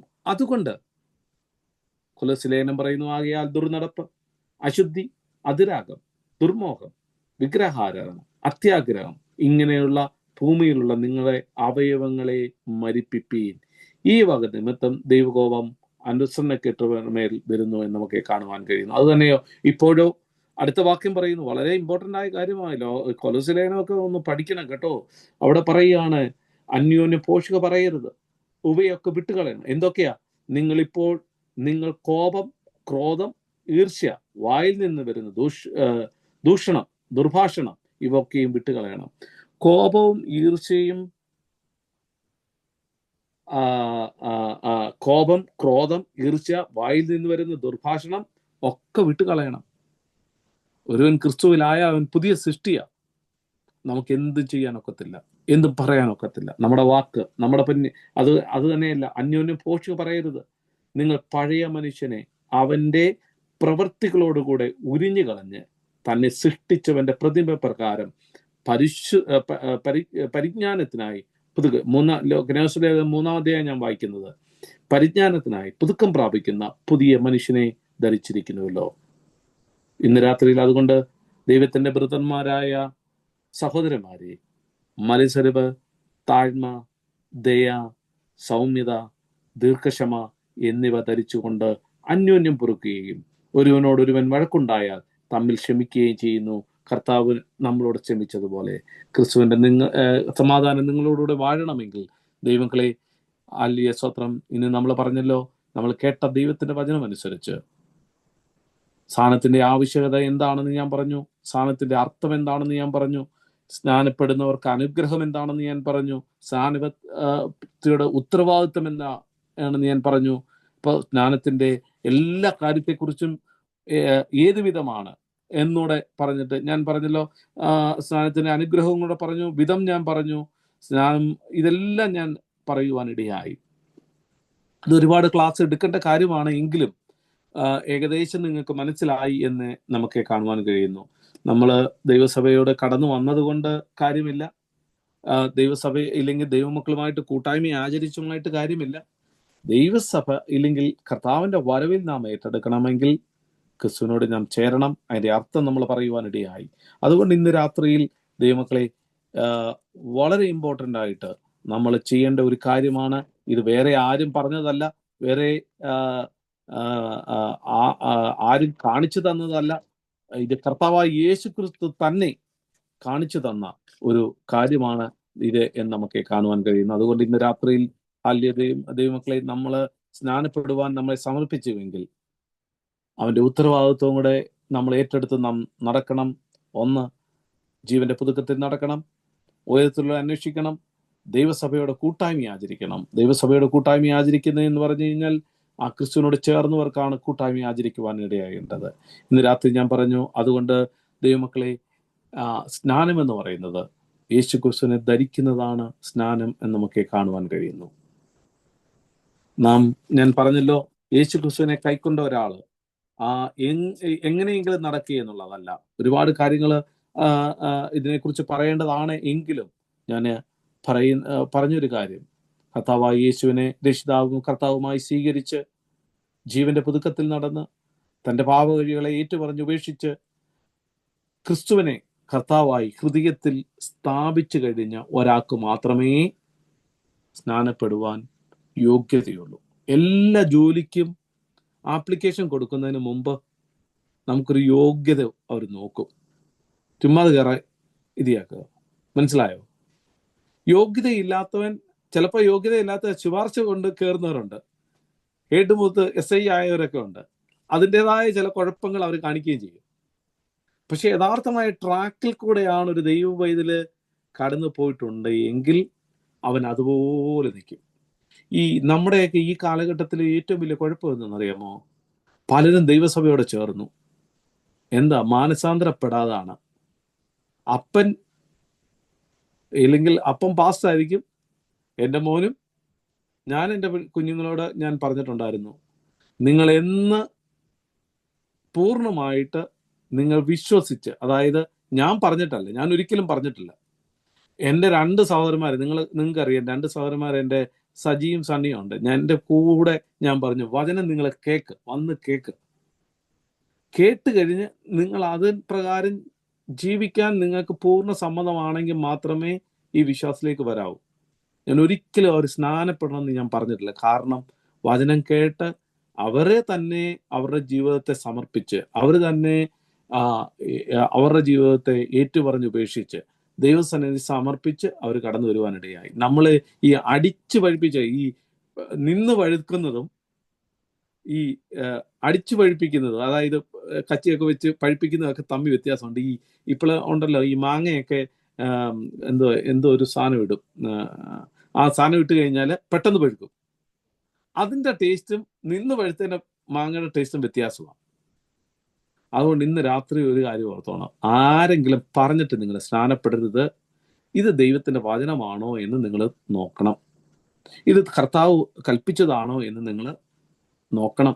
അപ്പോസ്തലന്മാരുടെ ഉപദേശമാണോ എന്ന് നിങ്ങൾക്ക് അറിയണം. അത് ഹൃദയത്തിൽ വിശ്വസിച്ചുകൊണ്ട് മാത്രമേ. പിന്നെ വേറൊരു കാര്യമുണ്ട്, ഇത് കർത്താവായ യേശുക്രിസ്തുമായിട്ട് ചേർന്ന് കഴിഞ്ഞിട്ട് പിന്നെ എങ്ങനെയെങ്കിലും നടക്കാനുള്ള ഒരു ലൈസൻസ് നിങ്ങൾക്ക് അല്ല സ്നാനം. അതോടെ നിങ്ങൾ ചിന്തിക്കണം. ഞാൻ പറഞ്ഞല്ലോ, അതിന്റെ ആവശ്യകതയെക്കുറിച്ച് പറഞ്ഞു, സ്നാനം എന്താണെന്ന് പറഞ്ഞു, ക്രിസ്തീയ ജീവിതത്തിലേക്ക് പ്രവേശിക്കുന്ന ഒരു വ്യക്തിയുടെ ആദ്യത്തെ ചവിട്ടുപടി ഇതാണ്, ഫസ്റ്റ് സ്റ്റെപ്പാ. ഇത് കഴിഞ്ഞാണ് ഒരു കാര്യം ഞാൻ പറയട്ടെ, ഞാൻ സ്നാനപ്പെട്ട് കഴിഞ്ഞാണ് വേറൊരു ലെവലിലോട്ട് വന്നത്. അതെനിക്ക് മനസ്സിലായി. അത് പിന്നെ ഇതിനകത്ത് ഇറങ്ങിത്തിരിക്കുമ്പോൾ ഉണ്ടല്ലോ, ഒരു ഭയങ്കര എതിർപ്പാകട്ടോ. ഇപ്പൊ ഇത് നല്ലതാണെന്നൊക്കെ നമ്മൾ ചിന്തിക്കും. ഇതിനകത്തോട്ട് ഇറങ്ങി കഴിയണം. അതുവരെ ഒരു പ്രശ്നവുമില്ല. നിങ്ങൾ ഇപ്പൊ ഇനി എന്ത് ചെയ്താലും ഒരു കുഴപ്പമില്ല.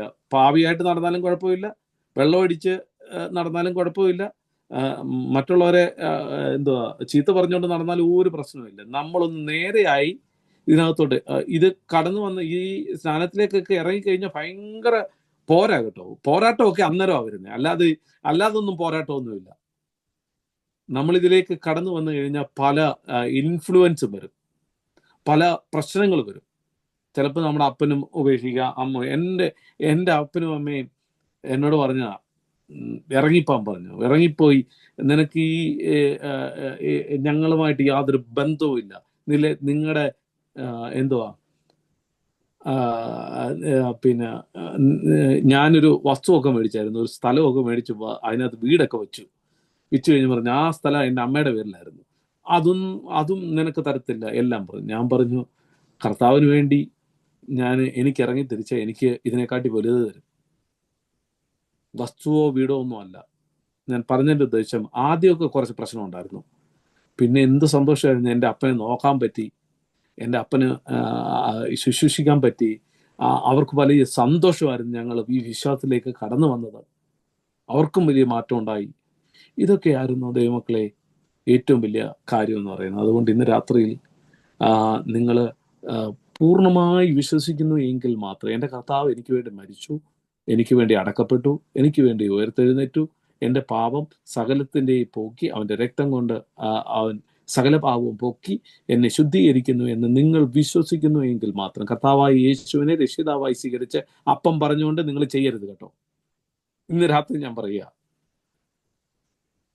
കുഞ്ഞുങ്ങളോട് തന്നെ പറയുന്നത്, അപ്പം ഇങ്ങനെ അവന്റെ മോൻ സ്ഥാനപ്പെട്ടു, നീ ഇപ്പോഴും നടക്ക. നോ, ഇന്ന് രാത്രി ഞാൻ പറയുക നിങ്ങളോട്, നിങ്ങൾക്ക് പൂർണ്ണ സമ്മതമാണെങ്കിൽ മാത്രം ഇതിനകത്തേക്ക് ഇറങ്ങിത്തിരിക്കാവും. നമുക്ക് സമർപ്പിക്കാം. കർത്താവ്, നിങ്ങൾക്ക് എന്തെങ്കിലും സംശയമുണ്ടെങ്കിൽ എന്നോട് ചോദിക്കാം, പിന്നീട് ചോദിക്കാം, നമുക്ക് അതിനെക്കുറിച്ച് പറയാം. കർത്താവ് കാണിച്ചു തന്നിരിക്കുന്ന, ഇല്ലെങ്കിൽ കർത്താവ് പറഞ്ഞിരിക്കുന്ന, ഇല്ലെങ്കിൽ കർത്താവ് ചെയ്തിരിക്കുന്ന, ഇല്ലെങ്കിൽ കർത്താവിനോട് ഈ വളരെ ഇമ്പോർട്ടൻ്റ് ആയിട്ടുള്ള ഒരു സബ്ജക്റ്റാണ് സ്നാനം എന്ന് പറയുന്നത്. അത് പൂർണ്ണമായി മനസ്സിലാക്കിയിട്ട് വേണം ഈ വിശ്വാസത്തിലേക്ക് കടന്നു വരുവാൻ. കർത്താവ് നിങ്ങളെ എല്ലാവരും അനുഗ്രഹിക്കട്ടെ. പക്ഷെ ഒരു കാര്യമുണ്ട്, ഇതിൽ ഭാഗവാക്കാകുന്നില്ല എങ്കിൽ ദൈവസഭയുടെ ഇപ്പം നമ്മൾ സൗത്ത് കപ്പിലുമായിട്ട് അറ്റാച്ച്മെന്റ് കാണും, പക്ഷെ ദൈവവുമായിട്ട് യാതൊരു ബന്ധവുമില്ല. അതുകൂടെ പറഞ്ഞ് നിർത്തട്ടെ. നിങ്ങൾ ഇന്ന് മരിച്ചാൽ നിങ്ങളുടെ ജീവൻ എവിടെയായിരിക്കുമെന്ന് നിങ്ങളൊന്ന് ചിന്തിക്കണം. കർത്താവ് അതിനായി നമ്മളെ ഒരുക്കട്ടെ. കർത്താവ് നമ്മളെല്ലാവരെയും അനുഗ്രഹിക്കട്ടെ.